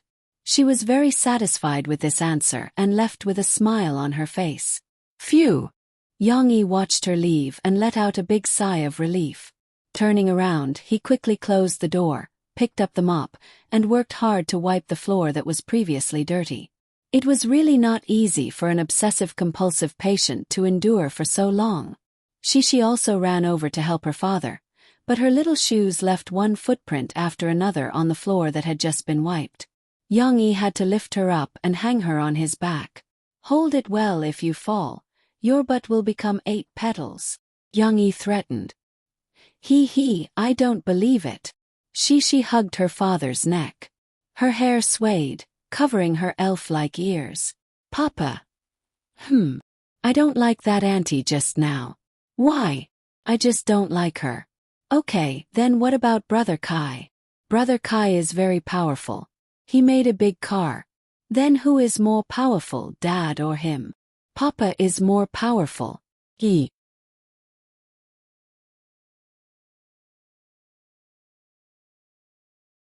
Chapter 46. Papa, would you like to play a game with me? At night, Shishi, who had washed herself clean and smelled good, sat on the quilt in her little nightgown and looked at her father, who was tidying up her toys with pleading eyes. The little girl's bangs were a little long and always scratched her eyes. She pouted her little mouth and playfully blew on her forehead, making her hair flutter. "What game?" Yang Yi smiled and sat on the edge of the bed. "If I tell Papa, nose, then Papa will put your hand on your nose. If I say, eyes, Papa will put your hand on your eyes." She eagerly said. Although it was a little childish, Yang Yi nodded. "Then let's try." Yi. The little girl smiled and moved her little butt over. She was about to say something, but she thought of something and quickly waved her little hand and said, "Papa, you have to give me your hand." "If I give you my hand, what should I do?" Yang Yi had to stretch out his 2 big hands. Shishi's white and tender little hand could not hold her father's big hand at all.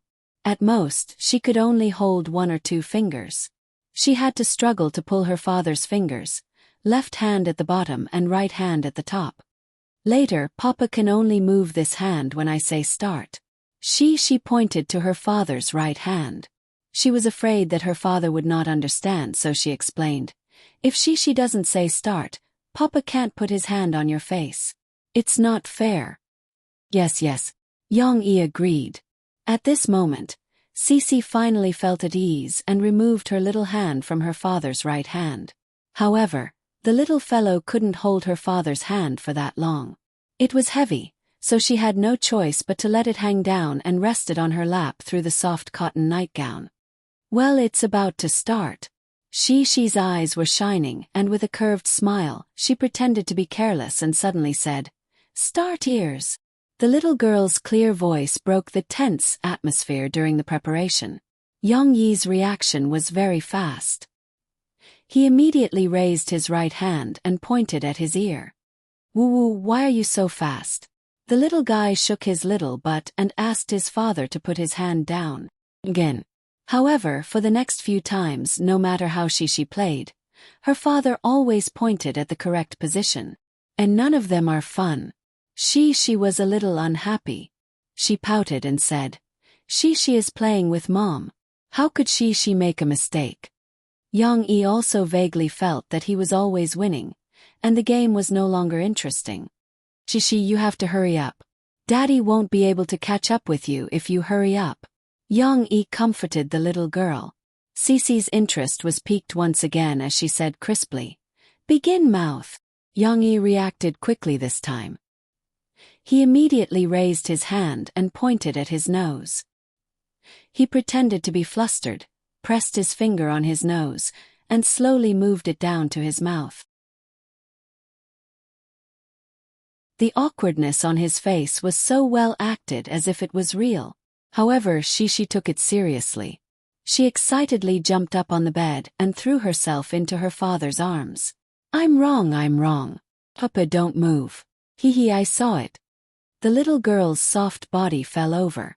Yang-yi quickly held her, for fear that she would fall. She snuggled in her father's arms, opened her mouth and laughed happily. She pressed her little finger on her father's nose and then dragged it down. I saw it. Papa is good or bad? You touched his nose at the beginning. Well, Papa is not honest enough. Yang-yi surrendered but only raised his left hand. His right hand was still holding the little girl. But she quickly broke free from her father's arms. She smiled and stretched out her little hand, saying, Papa pointed at the wrong place. You have to be punished. What punishment? Yang-yi put his big hand out again. You have to clench your fist, and then I'll flick you. She excitedly pressed down her father's finger, and then turned his fist over. She cutely blew a breath of fairy air on her father's fist. Don't be afraid. It won't hurt. Oh, she even comforted her father. Yang-yi had to pretend to be afraid. He let she bend her little finger and flick it. Papa, does it hurt? After the little girl punished her father, she rubbed her father's hand with concern. Yang-yi said with a smile, It doesn't hurt. After she rubbed it, it didn't hurt. After letting her father play a few times, she excitedly changed roles with her father and asked him to point for her. However, the little girl was too nervous and failed the first time. Well, no, Papa, give she another chance, okay? The little girl held her father's big hand, and her big watery eyes were misty. Yang-yi couldn't stand his daughter's coquettish behavior. He had to nod and say, Then let's start again. Just now was just a warm-up. She was overjoyed, and the mist in her eyes disappeared. Starting again, she did well this time. She pointed out 2 fingers in a row. Although her speed was a little slow, Yang-yi didn't point it out. Start ears, Yang-yi said. This time, she was a little flustered. She pointed at her eyes. Oh, I was wrong again. The little girl lowered her head dejectedly. It doesn't matter. You were wrong this time. Do better next time. You see, even Papa makes mistakes. Yang-yi comforted her. But I'm afraid. She pursed her small mouth and said aggrievedly, What are you afraid of? Yang-yi asked puzzledly. I'm afraid of pain. She was very obedient. She handed over her little fist and sobbed softly. Her beautiful big eyes were filled with tears. Yang-yi felt funny and distressed. He deliberately put on a straight face and said playfully, But you have to be punished if you do something wrong. Just like how Dad was punished by Cece several times when he lost just now. But Papa doesn't hurt. She is afraid. The little girl sobbed and said aggrievedly. Yang-yi gently stroked the little girl's fist, as if he was wiping it with an alcohol swab before an injection. She looked at her father's big hand with some fear. I don't like Papa anymore. The little girl was very aggrieved. I'm going to play. Yang-yi made a gesture as if he was pulling the bowstring. She was so scared that she closed her eyes. However, the finger that her father flicked out was only threatening, without any power. It softly touched Shishi's little fist. But even so, the little girl was still scared and shivered. Does it hurt? Young E pretended to comfort her. Oh, it hurts. She's grievance broke out. She squeezed into her father's arms, pouted her little mouth, sobbed, and pounded her father's chest with her little fist. Papa is a bad guy. Young E had to hold the little girl's fist, blew on it and said, "Then Papa will blow on she, then it won't hurt." The little girl couldn't pretend anymore. She was ticklish. She giggled and twisted in her father's arms. "Well, it doesn't hurt. Do you still want to play?" "Yes. Hee hee."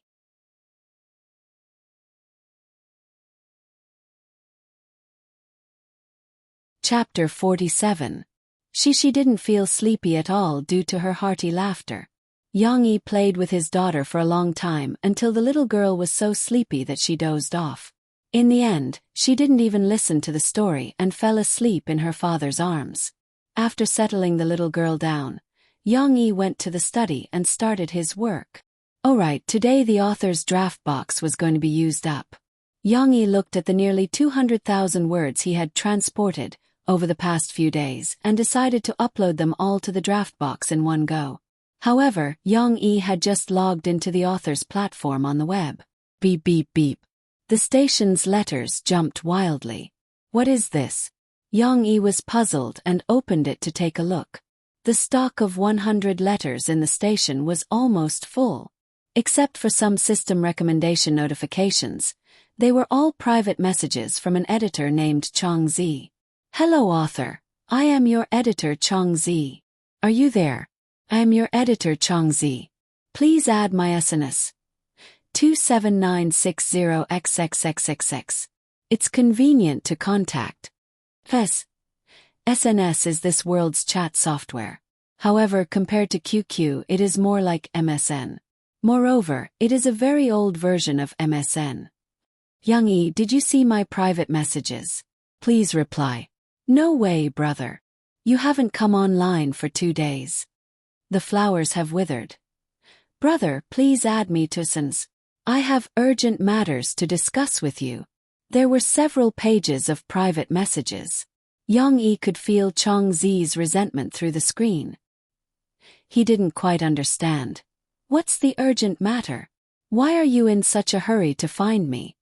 Young E didn't finish reading the private messages. He calmly closed the mailbox and opened the draft box. He uploaded the next 10 chapters inside and set the automatic release time. After finishing his work, Young E leisurely searched for the SNS software on the internet and downloaded it. He studied how to use it while registering his own number. 27960. Young E read silently, added Chongzi, and wrote in the note, "I am Young E." It was almost 10 p.m. Young E glanced at the time. He felt that no matter how hard the editor worked, it was already time to get off work. Therefore, he closed the web page and prepared to log out of SNS to write for a while. However, he didn't expect that a few seconds after he sent out the friend request, a dialog box popped up on SNS. Young E. Are you really Young E, the author of Soldier's Assault? A minute ago, Chong Zi went to the pantry again. This time he poured a cup of coffee. Only the fragrant coffee could drive away his sleepiness. Why haven't you appeared yet? Has he already rested? Chong Zi sat down and rubbed his eyebrows with a sigh. In order to wait for Young E, he almost stayed in front of the computer. He was supposed to get off work at 6 o'clock, but Chong Zi was still in the company, waiting until now. Should I wait until 11 o'clock? No, wait until 12. If he hasn't come online yet, I'll wait until tomorrow. However, a beeping sound made Chong Zi suddenly come back to his senses. Please, please. He had been disappointed countless times. Chong Zi prayed and opened the SNS system notification. It was a friend request notification, and the other person left a message. I am Young E. Young E. Chong Zi was ecstatic. He quickly clicked accept, and immediately opened the dialog box. He asked with excitement and apprehension, Young E.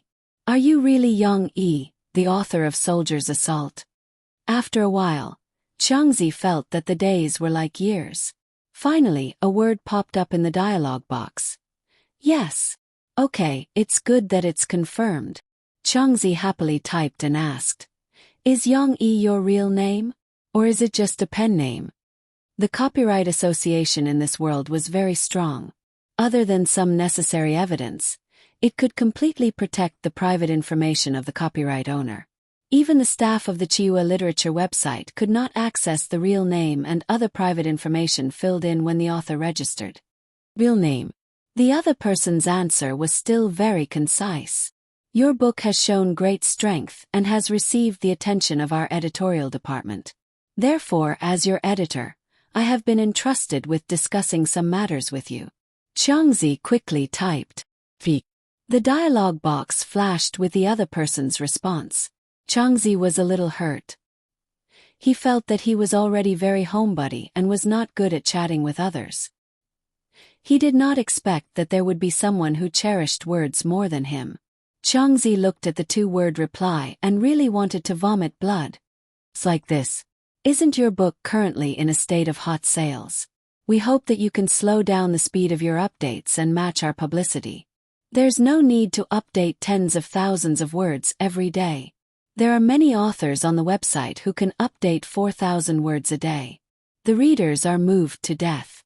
Changzi was a little exaggerated. In fact, most authors were very diligent. When he saw this question, Yang Yi was a little puzzled. Why did he have the impression that editors were guys who waved horsewhips to urge him to update? But his own editor actually wanted him to update less. However, Yang Yi did not care too much. He casually replied, "Just 2 chapters. That's not much. Is it 1 a day? The readers don't have any objections." Changzi quickly explained, "No, as long as you modify the broken chapters about 2,000 words per chapter, and update 3 to 4 chapters a day, the readers won't care." With Yang Yi's current update speed, according to Changzi, he could update more than 10 chapters a day. However, Yang Yi did not care. He replied, "Forget it. It's too troublesome." How could Changzi know that Yang Yi was just a porter for this novel? It would be troublesome for him to spend a lot of effort to modify the chapters, increase the number of chapters, and increase the names of the chapters. But this is also true. You will lose a lot of profit. Changzi weakly retorted. When Yang Yi heard Changzi say that his book was selling like hotcakes, he curiously opened the author's platform again. This author's platform, which was linked to the copyright organization, could provide timely statistics of the author's remuneration. Of course, the data was synchronized, but the money could only be paid out next month. After all, it had to be audited by a third party to prevent mistakes or human influence. 132409. 8. Yang Yi could not believe his eyes. It had been less than a week since he published the book, and he had already earned 130,000 yuan. Of course, most of this was from the readers' rewards. The subscription data was not eye-catching. After all, Changzi had arranged a lot of recommendations for Yang Yi, and Soldier's Assault was at the center of the vortex of topics. It had received too much attention. But what Yang Yi did not know was that the reason he could get so many rewards from the readers was also thanks to those who slandered him. The more people scolded Yang Yi, the more readers who liked Soldier's Assault would desperately reward Yang Yi. They were afraid that Yang Yi would lose confidence from the scolding, but seeing that he had earned more than 100,000 yuan in a few days, Yang Yi was filled with emotion. In this world, creating works is still very profitable. However, Yang Yi did not care about Changzi's words. He thought that it did not matter how much money he earned, as long as he had enough. There was no need to worry about making more money. Moreover, there was a possibility that the original quality of Soldier's Assault would be affected during the modification. "Oh, it's okay. I'm almost done anyway." Yang Yi's words surprised Changzi. Almost done. It had only been a few days since the update was uploaded.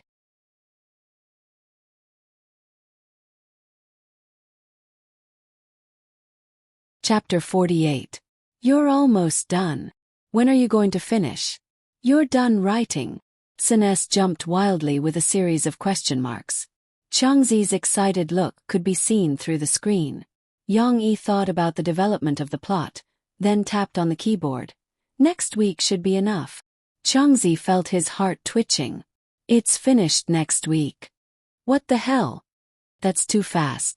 Whether it's Boss Who or my home cover recommendation, there's no time to apply and arrange it. Can't you write a little more? Changzi asked weakly. Well, the answer was concise and despair-inducing. Changzi counted. Yang Yi's novel was about 300,000 to 500,000 words. Changzi's head was a little dizzy, but he still knew his priorities. He organized his words and continued to ask, Yang Yi, what are you going to write for your next book? Are you going to write a military novel? That question was a good one for Yang Yi. He did not have any plans for his new book. However, if he did not have any plans, he might as well think of one now. Maybe it's still the military. I have a general idea, Yang Yi replied. For example, he had considered drawing sword before. Yang Yi liked it very much in his previous life, especially the novel version uncensored. He was not very interested in the military and war, but Li Yunlong's character was too likable. As a chivalrous killer, Yang Yi admired Li Yunlong's bravery and fearlessness against the enemy, his loyalty to his brothers, and his tenderness to his lover. That novel was about 400,000 to 500,000 words, and the chapter break was better than Soldier's Assault. After all, Drawing Sword was the pioneer of commercial military novels. In order to adapt to people's reading, it was better handled than TV dramas and novels in all aspects. However, it had more problems than Soldier's Assault. After all, the history of this world was different from that of Yang Yi's previous life. The direction had not changed, but the details were very different. If Yang Yi wanted to transfer this novel, he would have to first learn the modern history of this world and the history of war. Then, he would have to adapt the story according to the history of this world. It was a lot of work. However, it was only interesting to have a little challenge. Yang Yi felt that his literary attainment was not bad. He had adapted a popular novel from his previous life into his own and made the people of this world go crazy. This sense of accomplishment was very strong. Many thoughts flashed through Yang Yi's mind, but Changzi didn't know that Yang Yi had thought of it on the spot. When he saw the reply that popped up on SNS, he was delighted and quickly typed, "Then please, Yang Yi, no matter what, you have to publish your work on our website?" Yang Yi replied with a puzzled expression. "If you choose to continue publishing on our website, I will arrange more recommendation spots for you so that your works can be promoted better."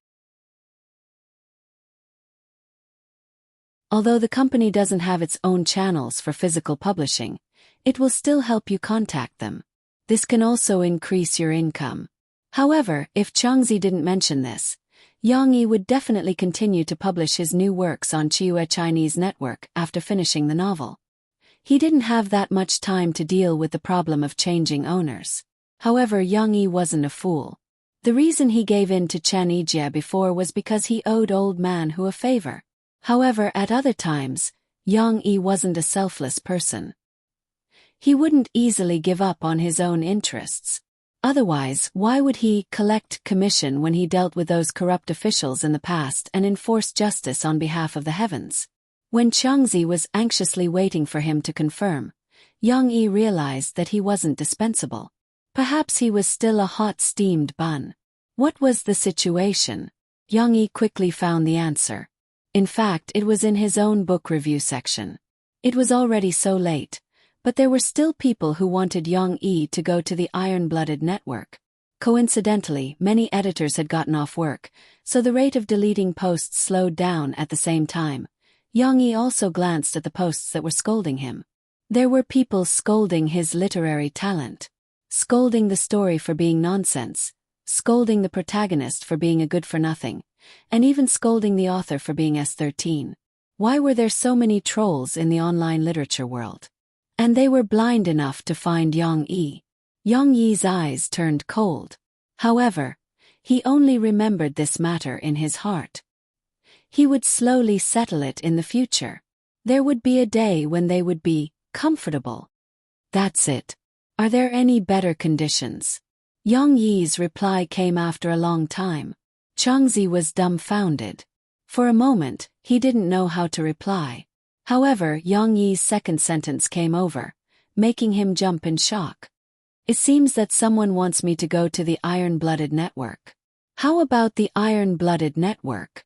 Don't go. Why? Changzi held back for a while before replying. Because the Iron-Blooded Network can't give you enough readers. This wasn't wrong. After all, the Chiue Chinese Network was the largest literary website in the country. It had a variety of columns and a huge library. It had maintained its readership at the highest scale in the industry. It wasn't an exaggeration to say that it occupied half of the market. As for the Iron-Blooded Network, because it was too professional, it always attracted a small group of military enthusiasts and veterans. However, Yang Yi was silent. Changzi was also clumsy at expressing himself. He didn't know what conditions to give Yang Yi. He had an idea and replied, Yang Yi, is it convenient for you to leave your address? I think it's more convenient to talk about it face to face. If you think the conditions are suitable, we can talk about it. After a while, Yang Yi sent the address and his contact information. This made Changzi finally relieved. As long as he could see the real person, Changzi felt that there was hope to keep Yang Yi. Even if Changzi didn't have this ability, the Chiue Chinese Network still had experts who were good at negotiation.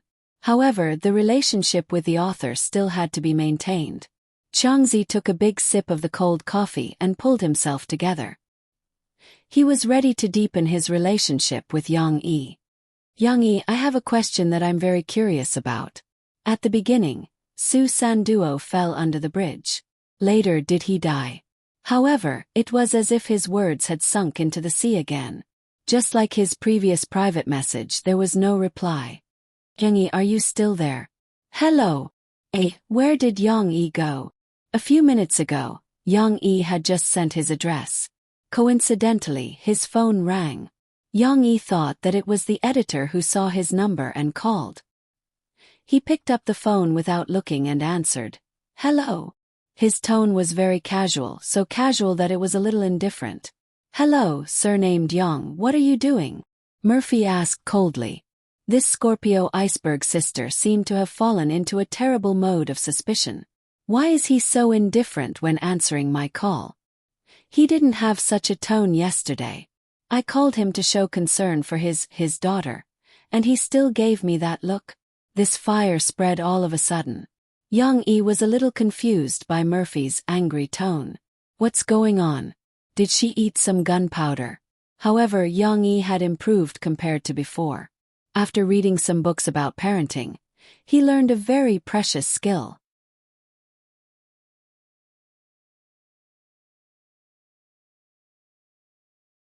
Chapter 49. He had to consider other people's feelings. The books talked about how in modern families, if they spoiled their children too much, it would easily cause them to become selfish or self-centered. But if he wanted to teach his children to think for others, he first needed the parents to set an example. And Yang Yi, this guy, seemed to have never thought about other people's feelings. As an assassin who grew up amidst endless killings, he had always stubbornly believed that he survived with his own ability, and lived freely with his own ability, so why should he consider other people's feelings? But now his identity was different, and he had a cute daughter to worry about. Yang Yi had to change his way of thinking and become a normal person, and consider other people's feelings. For example, in this situation, why did Murphy suddenly lose her temper? Yang Yi analyzed it for a while and felt that it was probably because Zhemo Fei had been running around during this period of time, and she was so busy that her feet barely touched the ground.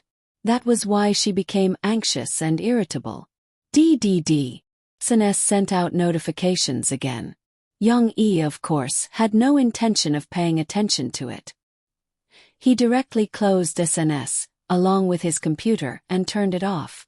Tonight he played with Shishi for a long time, and then talked with editor Changzi for a while. After he finished the call with Murphy, It was almost time for him to go to bed. It seemed like he missed something. Changzi, you didn't consider my feelings. Young-yi shook his head, too lazy to think so much. Nothing, I didn't see that it was your call, Young-yi said. His voice became slightly gentler. Of course, it couldn't be compared to the gentleness when he was with Shi, but it was still much better than his previous indifferent appearance. Murphy felt the change in Young-yi, and her stomach full of resentment had mostly dissipated, but her mouth was unforgiving. Humph, if it wasn't me who called you, who else could it be? You're busy until so late again, Young-yi asked. Mo Fei's ordinary concern was unexpectedly useful to her. Her heart felt warm, and her tone became more amiable. Tired. Murphy changed to a more comfortable position on the bed and lay down. Only then did she let out a comfortable snort. Her voice was full of weariness. All right, then sleep early. Young-yi scratched his head. He didn't know what to say. Hey, surnamed Young, are you disgusted with me? You don't want to call me. Just let me sleep early. Murphy knew that Young-yi didn't mean that, but she couldn't help but pout her red lips and ask angrily. If Mo Shawan were to see this scene, she would be so shocked that her jaw would drop to the ground. Even the ice beauty was behaving like a little girl. Why did the author say again? Why would I? Young-yi had to say, aren't you tired? The two of them seemed to be bickering. After chatting for a while, Murphy turned her attention back to Shi. The main reason was, of course, that there was no topic to talk about. Young-yi and Murphy seemed to be incompatible in every aspect. It wasn't easy for the two of them to find a common topic. Moreover, Young-yi wasn't cooperative, and Murphy wasn't the kind of chatterbox who was good at chatting. I saw the photos you sent me today, Murphy complained. In any case, she's your daughter. Can't you be more attentive when taking care of her? Young-yi was baffled. When did he not take care of Shi? He didn't understand and asked, what do you mean? Murphy said, you didn't put in any effort when tying our daughter's hair. Either it's a single ponytail every day, or it's not tied at all. I'm sick of looking at it. Young-yi was at a loss. Tying hair. He hadn't unlocked this skill. Moreover, in his opinion, wasn't there only a difference between tied hair and not tied hair? Usually, he would comb his daughter's hair.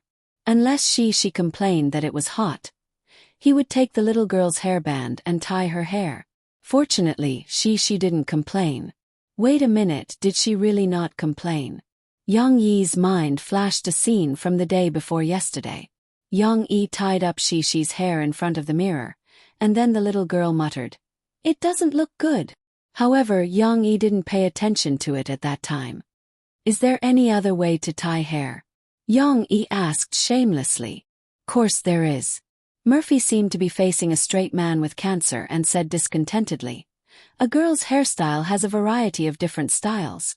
If it's not tied up, there are long hair, short hair, medium long hair, middle parting, straight bangs, short bangs, flat bangs, air bangs. If you perm your hair, there are wavy hair, bob hair, pear blossom perm, veined perm. Murphy didn't hesitate to pronounce the names of these hairstyles. It was like a crosstalk, and Young-yi almost fainted. When you braid Shi's hair, you can start from the simple one. Tie a double ponytail. Don't always let the ponytail hang down. Tie 2 high ponytails, and it's cute when they curl up. Or you can learn tadpole braid. Tie 3 fluffy sections of each ponytail. Young-yi listened with dull eyes. It was like those old people learning English. They could still pronounce each letter, but when they were put together, it was like reading a book. He didn't know what Murphy was talking about. Hey, do you get it? Murphy said excitedly for a long time. When she came back to her senses, she realized that Young-yi didn't respond. She asked unhappily, yeah. Young-yi answered vaguely. Murphy didn't know that the problem that seemed like common sense to her was actually very troublesome in the eyes of men. Okay, tomorrow you have to braid Shi's hair into double ponytails and take a picture for me. Murphy gave him the task. Okay. Yang Yi frowned, but he still agreed. Think of a way it should be able to be solved, right? Today, Yang Yi's tone had changed a lot, and he even showed concern for her. Murphy's tired spirit was swept away. Instead, she wanted to continue the conversation. She paused and asked in a gentle voice, Yang Yi, what did you do today? Wait a minute, the voice is so gentle. Is it still Murphy? Yang Yi was not used to it. He uncomfortably raised his phone and looked at the screen. It was indeed Murphy. Nothing. Yang Yi thought for a while. There was nothing new. It was raining all day, so he chose to stay in the coffee shop with Shishi to draw. They did this yesterday, so there was nothing to talk about. Alright, there was also a woman who came to borrow the toilet. But what was there to talk about? Yang Yi felt that he didn't need to report to Murphy about everything. But Murphy didn't think so. She felt that Yang Yi's attitude became perfunctory again. The woman's sensitive mind felt that something was wrong. She asked unhappily and suspiciously, Nothing? The whole day. Her tone became cold, but this made Yang Yi feel natural. The gentle Murphy was too strange. Of course, even so, Yang Yi was still indifferent. He calmly replied, Yeah. In his opinion, it was a waste of time to repeat the same thing. However, Murphy felt that Yang Yi was impatient, and her mood became irritable. Forget it, if you don't want to talk about it, then don't talk about it, Murphy said angrily and then hung up the phone. This bastard. I won't call him tomorrow. I really won't call him.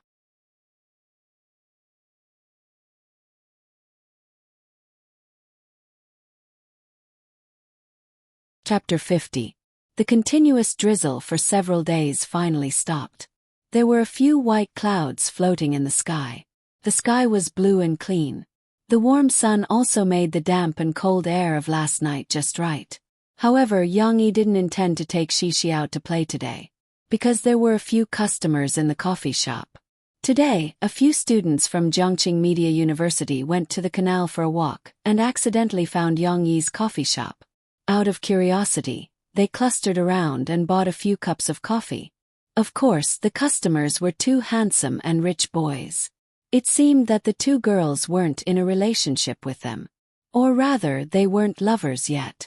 The boys naturally wanted to show off their feathers like peacocks.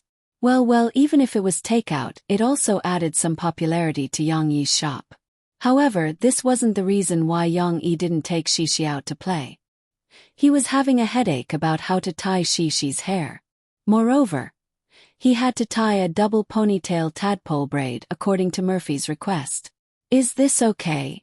Yang Yi held one side of Shishi's hair with his hand and asked for the little girl's opinion. There was a glass wall in the shop that was as smooth as a mirror. Shishi sat facing the glass wall and let her father comb her hair obediently. However, although Shishi was obedient, she didn't approve of her father's skills. She gently shook her head and said, No, it doesn't look good. Wait a minute. Yang Yi put down Shishi's hair and took out his phone in distress. He opened the page just now and studied it carefully again.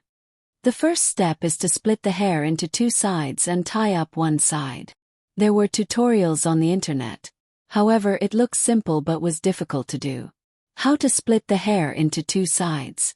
The little girl in the picture didn't split her hair from the middle. There was more on one side and less on the other. It looked more comfortable. However, who could tell Yang Yi what was the ratio? 1:4, 2:3, or 2:5. There was a second step. The second step is to tie up the next section with a colorful rubber band and loosen it with your hands. Which section was the next section? How long was it? What the hell was liaison? After waiting for Shishi to wake up in the afternoon, Yang Yi still couldn't find the key points after nearly 2 hours of searching. He felt like he was going crazy. His hands, when holding the knife, could create a bloody storm above, and could also carve exquisite woodwork below. Such strong and nimble hands. How could they not do such a small thing? Hey Shishi, tell me, what should I do to make it look good? Yang Yi couldn't help but ask. However, Shishi didn't give any advice. She pressed her little finger against her cheek and tilted her head to think for a while before saying, She doesn't know either. Mom was the one who did She's hair. Mom did it so well. Ring ring. A guest pushed open the door and entered. Before Yang Yi could turn his head, a gentle voice was heard. What are you two doing? Kai, look at how well-behaved sister she is. Yan Xiaopei. Why was she here again? Yang Yi was a little confused. He turned around and saw Yan Xiaopei in a pink dress. Under the sunlight at the door, she looked like a girl in midsummer. She walked over gracefully in her slightly high heels. However, Yang Yi's gaze didn't stop. He turned to Yan Xiaopei's son. Yan Yingkai was following behind his mother unwillingly. Fortunately, the little cold boy was introverted and arrogant. He didn't bother to make a scene with his mother. Since she asked sincerely, Yang Yi still replied politely. Hello, I'm thinking about how to tie up She's hair. I'm picking up Kai, who just finished class home. It's on the way, so I brought your clothes over. I've already washed them. Yan Xiaopei showed the bag in her hand and smiled. Oh, it's not a big deal. You still have to make a trip. Yang Yi shook his head, took the bag and put it aside. However, Yan Xiaopei didn't have any intention of leaving. She smiled and said, Tying hair, of course a man like you can't do it. This needs to be done by a woman. Let me do it. When she came closer, Yang Yi had no choice but to move aside. However, he didn't walk away. He just stood to the side and watched. Yan Xiaopei gently stroked She's hair. The little girl's hair wasn't short. It already reached below her shoulders and was as long as a palm. It was soft and smooth. It was so black that it looked like it was smeared with oil. She is so well behaved. And your hair is so good. Yan Xiaopei praised enviously. You don't even need to perm it. Straight. She was praised. Although she didn't like this auntie, she still smiled happily. I want a double ponytail with tadpole braids. Yang Yi took out his phone and showed Yan Xiaopei a picture of the real thing. Yan Xiaopei covered her mouth with one hand and laughed.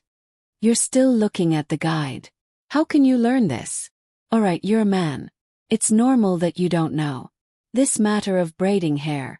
Leave it to a woman. There was a hidden meaning in her words. If it was left to a woman, who would be that woman? Yan Xiaopei was secretly delighted. She felt that she had found a chance to make Yang Yi look at her in a new light. If she braided his daughter's hair, would he think that he really needed a woman to take care of him and his daughter? Yang Yi's burning gaze made Yan Xiaopei, who had been pretending to be looking at Shi, blush. She was happy in her heart, but she couldn't show it. It was so hard. Looks like all the effort I put into dressing up wasn't in vain. Yan Xiaopei puffed out her slightly high padded chest. However, Yan Xiaopei didn't know that Yang Yi's attention wasn't on her. Instead, he was looking at Yan Xiaopei's every move, engraving it in his mind. The point is that you have to push it up a little. One side is loose while the other side is tight. Only then can you make an arc tadpole braid. Yan Xiaopei explained absent-mindedly, but her hands were skilled. In a short while, she had finished braiding Shi's hair. Come take a look. Yan Xiaopei stood up and said with a smile. She said this to Shi, but in reality, she was secretly looking at Yang Yi. Looks good. Shi happily clapped her hands. However, Yang Yi sat down in high spirits. He reached out to untie the rubber bands and said, I think I understand it. Let me try. At this moment, Yan Xiaopei noticed that Yang Yi didn't look at her. Her eyes became a little bitter. However, she still leaned over, bent down, and reached out to guide Yang Yi. Inadvertently, their hands touched. Yang Yi frowned slightly and moved his hand away without a trace. Of course, tying the hair was more important. Yang Yi's learning ability was very strong. After seeing Yan Xiaopei do it once, he imitated her and tied Shi's hair. Papa also did it well. She giggled. At this time, Yang Yi smiled with satisfaction. He stood up and gratefully looked at Yan Xiaopei. "Thank you so much. If it weren't for your help, I don't know what to do." In fact, this was also a threshold problem. With a master to guide him, Yang Yi learned quickly. "If you really want to thank me, then treat me to a cup of coffee. Yesterday, I felt that your coffee was very delicious." Yan Xiaopei gently covered her mouth and smiled. Summer Girl's eyes were like silk, and the electric current was as high as tens of thousands of amps.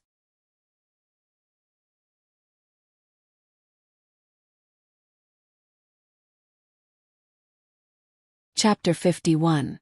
However, although Yan Xiaopei looked at Yang Yi tenderly, Yang Yi didn't understand. He clapped his hands and walked straight to the bar counter. "Of course, I'll treat you to coffee." She was still looking at her beauty through the glass wall. When she saw her father leave, she quickly jumped down from the sofa and followed him. Yan Xiaopei glanced at Yang Yi's back with a bit of bitterness. Tens of thousands of amps of electricity were wasted. She looked back at Yan Yingkai, who was staring at her shoes, and reached out to pull him back. However, the unhappy little cold boy refused. He walked around his mother's hand and walked in front of her. "Go play with little sister Shishi. As a big brother, you have to take good care of little sister Shishi." Yan Xiaopei didn't lose her temper. Instead, she persuaded him gently. Shishi took the first step and took her seat. It was the one closest to her father among the few high chairs in front of the bar counter. Although it was a little high, Cece still climbed up quickly. This little girl's athletic talent was quite high. "I want a drink too." She looked at her father eagerly. Yang Yi gestured to Yan Xiaopei, who was sitting next to him, apologetically. Then he said to Shishi, "You can't drink coffee yet. Dad will make it for you and Grandma." Shishi didn't have to drink coffee. She had asked for it before. However, after Yang Yi gave her a small sip, the little girl never mentioned coffee again.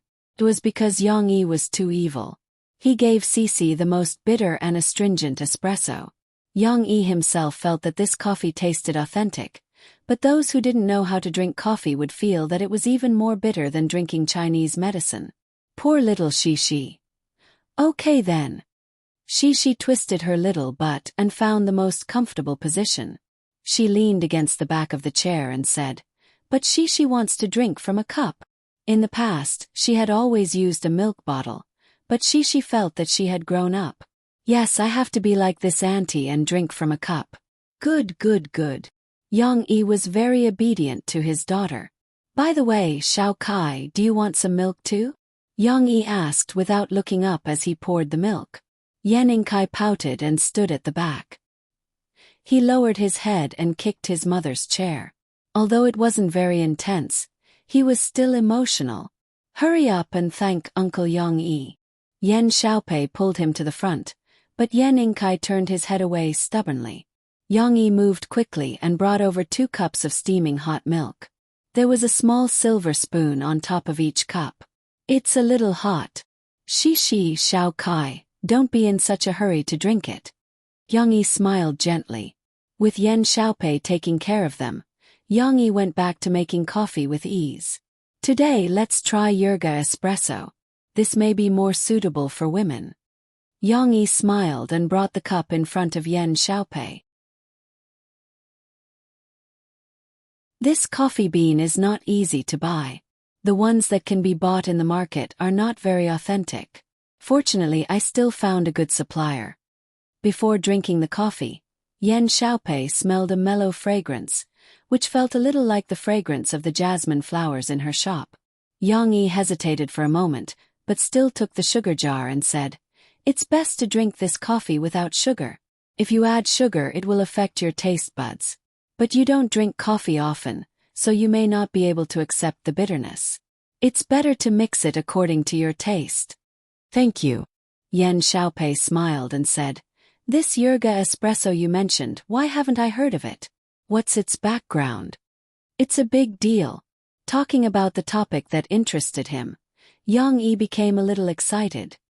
"It's normal that you haven't heard of Yerga espresso. Many people only know about cappuccino, latte, mocha. What are these?" Yan Xiaopei asked curiously. I haven't heard of them either. Oh right, in this world there was no such thing as these. Yang Yi could only laugh and said, that's just different ways of drinking coffee. But in fact, from the very beginning, there are many differences between coffee beans.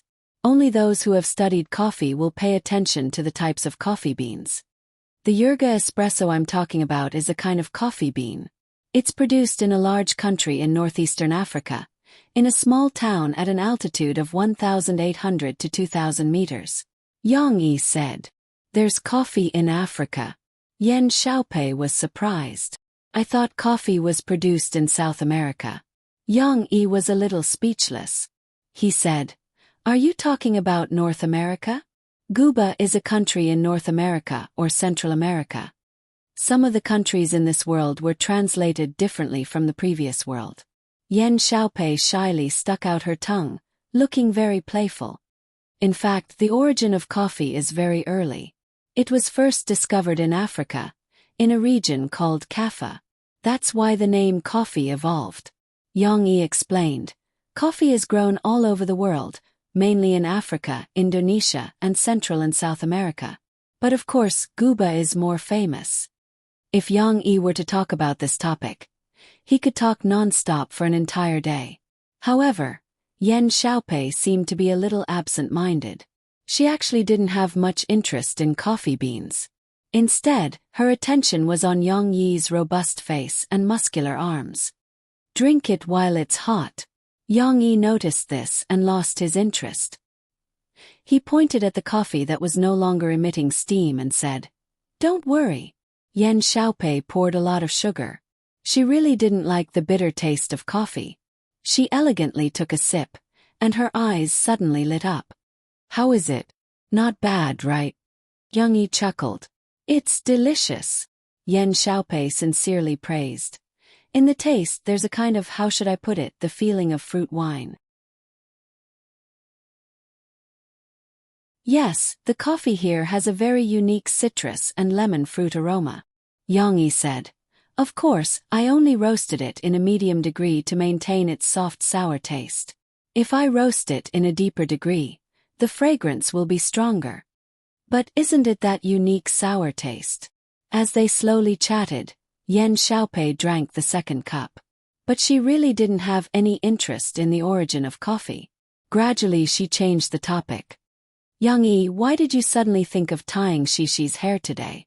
Yan Xiaopei curiously asked. Yang Yi was scrubbing Shishi and Yan Inkai's cup of milk. He casually answered without raising his head. Oh, her mother said that I didn't tie it well, so she gave me a task. The cup in Yan Xiaopei's hand shook. Fortunately, the coffee didn't spill out. She put down the cup, forced a smile and said, I see. Shishi is so beautiful. Her mother must be a great beauty too, right? Yan Xiaopei's heart was bitter, but she pretended to be nonchalant. Shishi, who was staring at brother Xiao Kai, immediately turned around and said loudly, My mom is the most beautiful. Yang Yi smiled faintly. Yes, Shishi inherited more of her mother's genes. Fortunately, she's not as burly as me. But why don't I see your wife? Yan Xiaopei felt that the coffee she drank was like a fermented fruit. It was sour, but she couldn't do anything.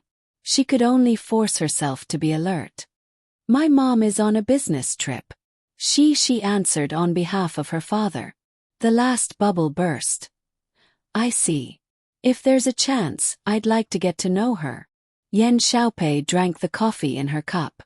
It was abnormally bitter. So much sugar seemed to be useless. She didn't want to listen to Yang Yi's words. She just wanted to leave this place as soon as possible and escape far away. As a woman who had been hurt by a mistress, Yan Xiaopei wanted to pursue her own love. She didn't want to destroy other people's happiness. All the previous questions seemed to have been answered. No wonder he was indifferent. It turned out that his heart belonged to someone else. Piss. Okay, the side character got her bento. Don't worry about her kicking the female lead away. However, although she doesn't have any scenes, the aftermath is still fermenting. Stay tuned.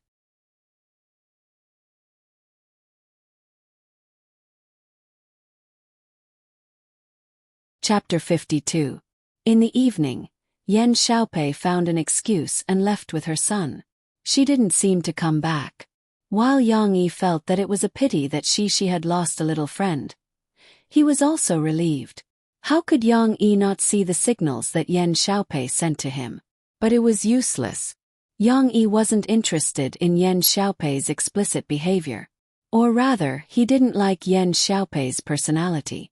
If it was in his previous life, Yang Yi wouldn't mind having a good time with her, then put on his pants and leave. But now, after having Shi, Yang Yi realized the importance of responsibility and stopped having such playful thoughts. It would be better if he didn't explain his mysterious relationship with Murphy and let her give up. Then again, after Yan Xiaopei's training, Yang Yi learned some hand gestures and techniques for tying hair. He seemed to have gained some experience in tying hair. Not only did he get Murphy's praise for tying Shishi's hair that day, but in the next few days, he looked at online tutorials and tied Shishi's hair in different styles every day. The little girl gave him a very high evaluation. The little girl was so smug that she even happily changed into a few outfits. She wore whatever looked good. She was dressed like a fashionable little girl by her father.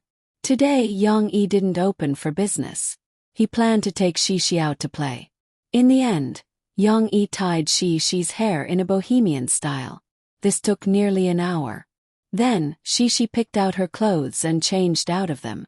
Took another hour. It was late in the morning when the little girl held her father's hand in satisfaction and skipped out the door.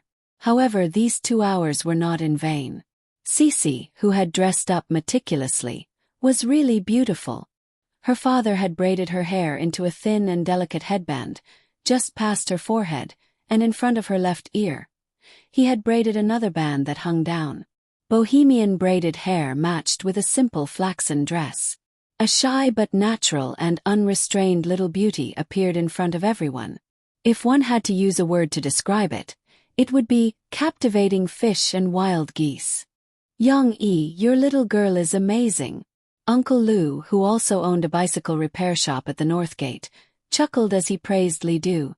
You'll be a disaster to the country when you grow up. Yang Yi smiled smugly. He greeted Uncle Lu and drove out with Shishi.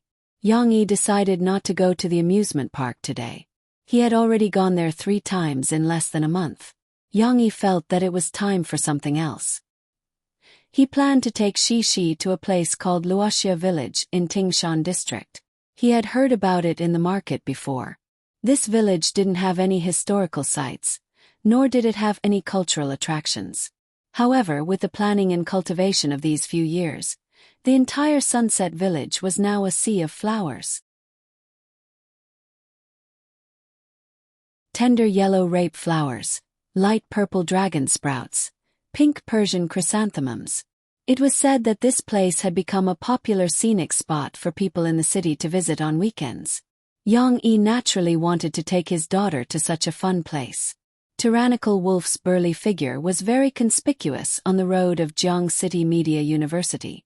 Along the way, he was surrounded by many students. Yang Yi only rolled down the car window when he drove out of the school and onto a straight and wide road. He felt the cool breeze blowing from the car window. Yang Yi was wearing sunglasses. His right hand was on the steering wheel, but his left arm was resting leisurely on the car window. This kind of carefree feeling made him feel like he was back in the Middle East. Of course, he knew that there were no dangers lurking everywhere. He didn't need to be so tense. Because of Tyrannical Wolf's sturdiness, which Yang Yi had tried, Shishi was allowed to sit in the child's seat. Looking at the open scenery in front of her, the little girl was in a brilliant mood. Let's go see the flowers. Let's go see the flowers. She seemed to be humming a tune with an inexplicable melody. It was really convenient to have a car. In less than half an hour, Yang Yi and the rest arrived at Luoxia Village. After spending money to buy the tickets, they could still drive the car in. Of course, they had to park the car in the village's converted old grain sunning field. Originally they could drive themselves, but there were too many tourists, which blocked the village road. Later on the rules were changed. This gave the tourists more space to relax and enjoy the scenery. As soon as the car was parked, She couldn't wait to unbuckle the child's seat and open the door to get out. Don't rush. Yang-yi held the little girl and smiled. What if you fall down? Tyrannical Wolf's chassis was very high. Yang-yi wasn't in a hurry. He rolled up the car window and reached into the back seat to take the big backpack. Then, he got out of the driver's seat and went around to the door of the passenger's seat to carry the little girl out. Put on your hat. Yang-yi handed over a big sun hat. However, she didn't want to. She begged. It doesn't look good. Papa, she won't wear it, okay? It turned out that the little girl was afraid that the hat would mess up her beautiful braided hair. Yang-yi had no choice but to carry Shi and hold up a big umbrella to help Shi block the scorching noon sun. Papa, I'm hungry. Shi was actually very comfortable in her father's arms, but after walking for a while, her excitement died down and she felt her stomach growl. Let's find a place first. We're going to have a picnic today, Yang-yi said with a smile. Although there were several rural restaurants in the village for tourists, Yang-yi had checked that someone on the internet recommended an outdoor picnic, so Yang-yi had prepared everything early in the morning. What's a picnic? Shi asked curiously. Soon she had the answer. Her father took her through the small roads in the village and came to a shady little forest. They found a clean and shady grassland. Shi stood to the side and curiously watched her father take out a stack of cloth from the big backpack. She asked puzzledly, Papa, aren't these our curtains? Ahem, I didn't have time to buy a special picnic cloth, so I used this for the time being. Yang-yi was a little embarrassed. After spreading out the curtains, the picnic cloth, Yang-yi began to take out boxes of food from the backpack. There were insulated boxes and transparent plastic boxes, which were neatly placed together. Shi also curiously came over, but after her father asked her to take off her small sandals and step on the picnic cloth. Wow, it's big strawberries and delicious fried chicken wings. She lay down in an unladylike manner and twisted her little head to look at the food in each box. It would have been better if she didn't look at it because once she saw it, her saliva was about to flow out. She jumped up and shook her father's arm coquettishly. I want to eat, I want to eat. After Yang-yi made fried chicken wings for the little fellow before, Shi was fascinated by the taste of this kind of fried food. Of course, it was unhealthy to eat too much fried chicken wings or fried food. So Yang-yi changed the cooking method, marinating the chicken wings with lemon and other ingredients, and then frying them in a pan of oil. At the same time, Yang-yi also put lemon slices in the box. When eating later, a little lemon juice could be squeezed on the cold-cut chicken wings. This not only retained the original taste of the chicken wings, but also reduced the greasy degree of the fried food. The name of this dish was lemon chicken wings. Shi also liked it, and it was healthier to eat it. Wipe your hands first. Yang-yi smiled and took out a wet tissue to wipe the impatient little fellow's hands. He said, Don't worry, there's a lot of delicious food.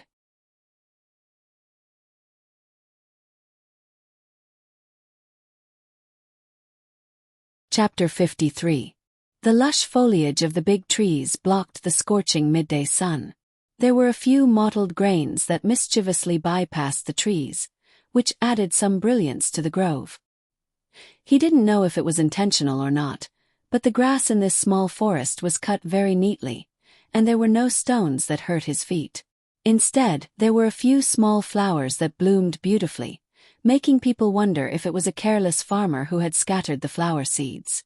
There were quite a few tourists who chose to rest in this small forest.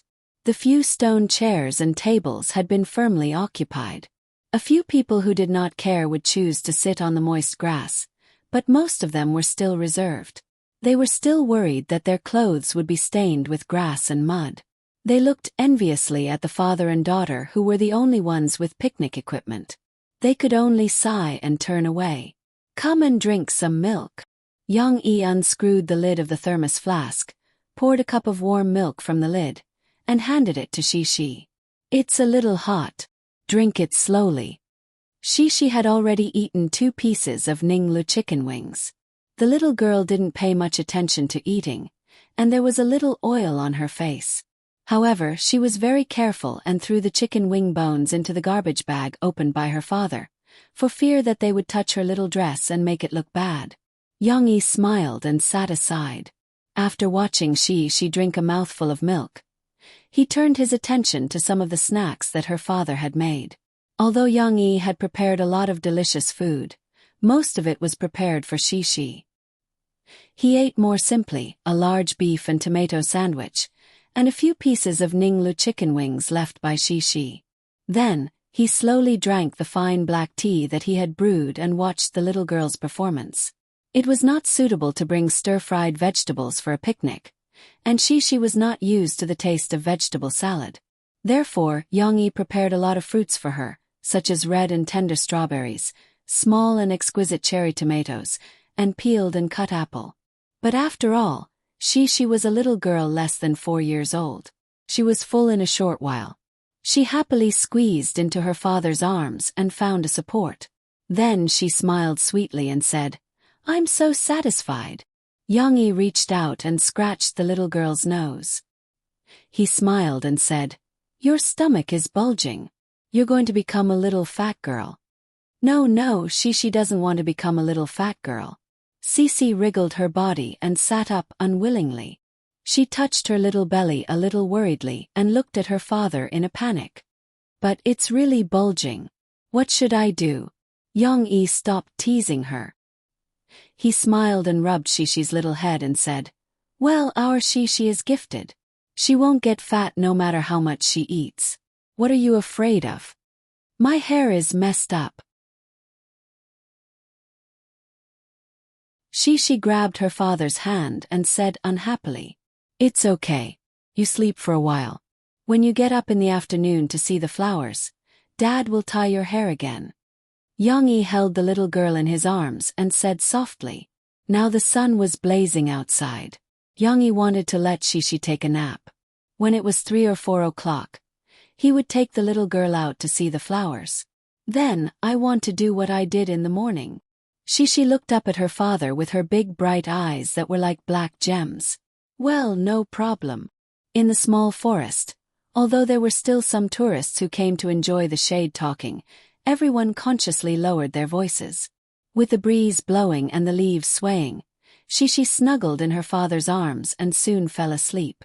Of course, Young-yi didn't sleep. He was a little worried about being outdoors. Money was just a worldly possession. The most important thing was that he had to take good care of Shishi.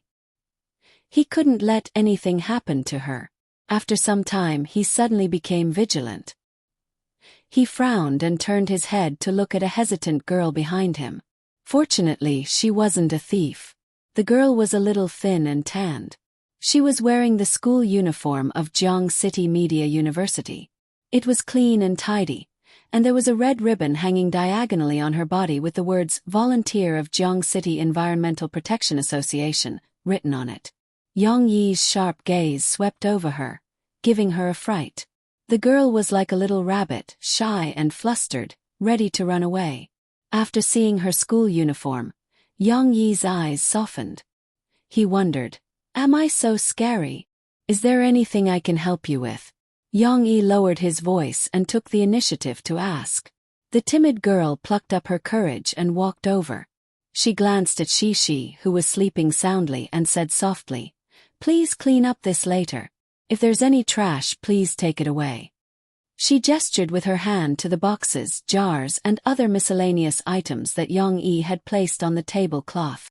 It turned out that she was here to remind the tourists to take care of the environment and to clean up the trash that they left behind. Young-yi nodded at her and made an okay gesture. Young-yi had originally planned to clean up, but because Shishi was taking an afternoon nap, Young-yi decided to leave it for the afternoon.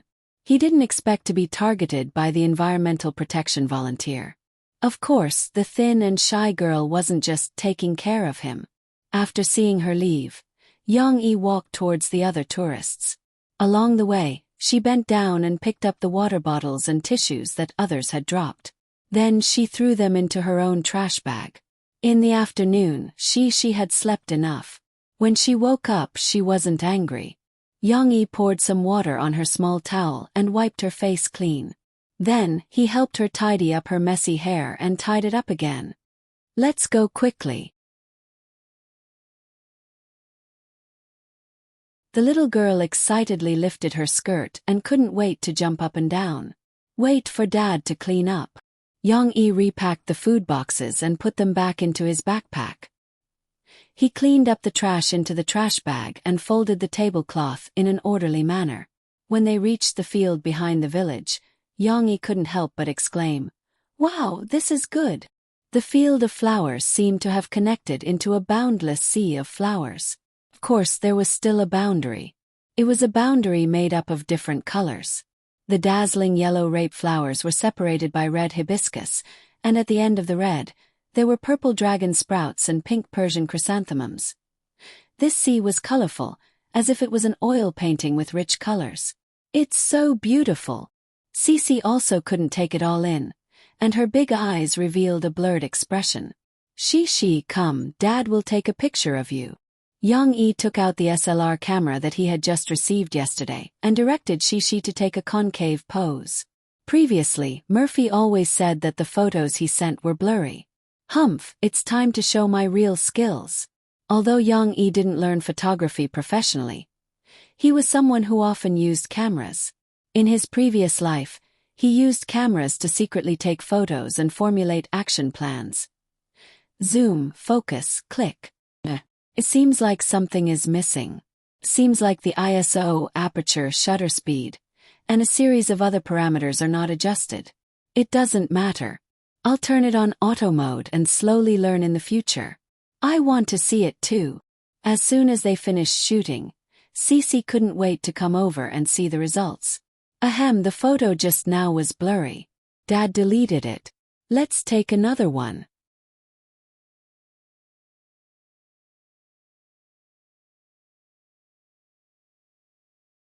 Chapter 54. It was a new day, and the corner coffee shop sign was hung up. Young-yi sat in his bar again, but this time he didn't patiently wipe the cups, but held a book and slowly read it. Shishi sat in the sofa circle in front of the bar, holding her dolls and playing a very happy game alone. Only occasionally would she raise her head and see that her father was still sitting there, and she would be relieved. The coffee shop still had few customers, but there was still a little difference from before. There was more pleasant singing. "You said that this road was a little dark, but you didn't want to accompany me. The so-called care was only left with indifference. I could only bear the sadness alone." In the four inconspicuous corners of the shop, there were newly bought stereos. Murphy's faint singing, under the contrast of the stereo sound of the high hi-fi equipment, was more lingering and heartbreaking. Actually, her song is not bad. Even if she didn't take it by force, I would still leave a place for her. Young-yi was tired of reading. Sometimes, he raised his head and looked at the album on the work surface under the bar, secretly thinking in his heart. This was Murphy's most successful album in the year, called Same as the Road, and Young-yi had just listened to Murphy's most popular song so far, the title song of the album, Same as the Road. At that time, Murphy's album sold platinum records, and also pushed her to the throne of the Iceberg Song Queen. After Young-yi listened to it, he couldn't help but praise the excellence of this album. Moreover, the song Same as the Road was really good. The story told by the lyrics was heartbreaking, and Murphy's unique and cold voice interpreted this emotion to seem ordinary, but it couldn't help but be sad. Even if he was very familiar with Murphy after listening to this song, Young-yi couldn't help but want to give her a hug, and wanted to understand the past described in her song. Of course, this song was written by someone else, and it was about someone else's story. But Murphy's voice was very special. If one had to use a reference to describe it, then her voice had Mei's range, Wang Fei's coldness, and Mo Wenwei's loneliness and sorrow. If one listened carefully, Young-yi's sharp ears would be able to detect Milk Tea's sentimentality hidden in the depths of her voice. It was just that Mo Fei's sensibility was hidden in the corner of every lyric and hidden in her superb singing skills. About this singing technique, Young-yi remembered reading a background introduction about Murphy on the internet. Many years ago, Murphy's mother was also a singer in Harbor City. But at that time, Harbor City was in its golden age, and there were many talented people. Murphy's mother couldn't even make it to the second or third tier singers, let alone compare with Murphy's achievements now.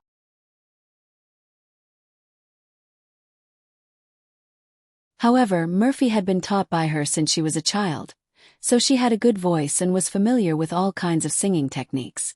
Therefore, from the moment she debuted, she was able to sing very difficult songs, which stunned many management companies and songwriters. But why was it that as time passed, she gradually hid her emotional side?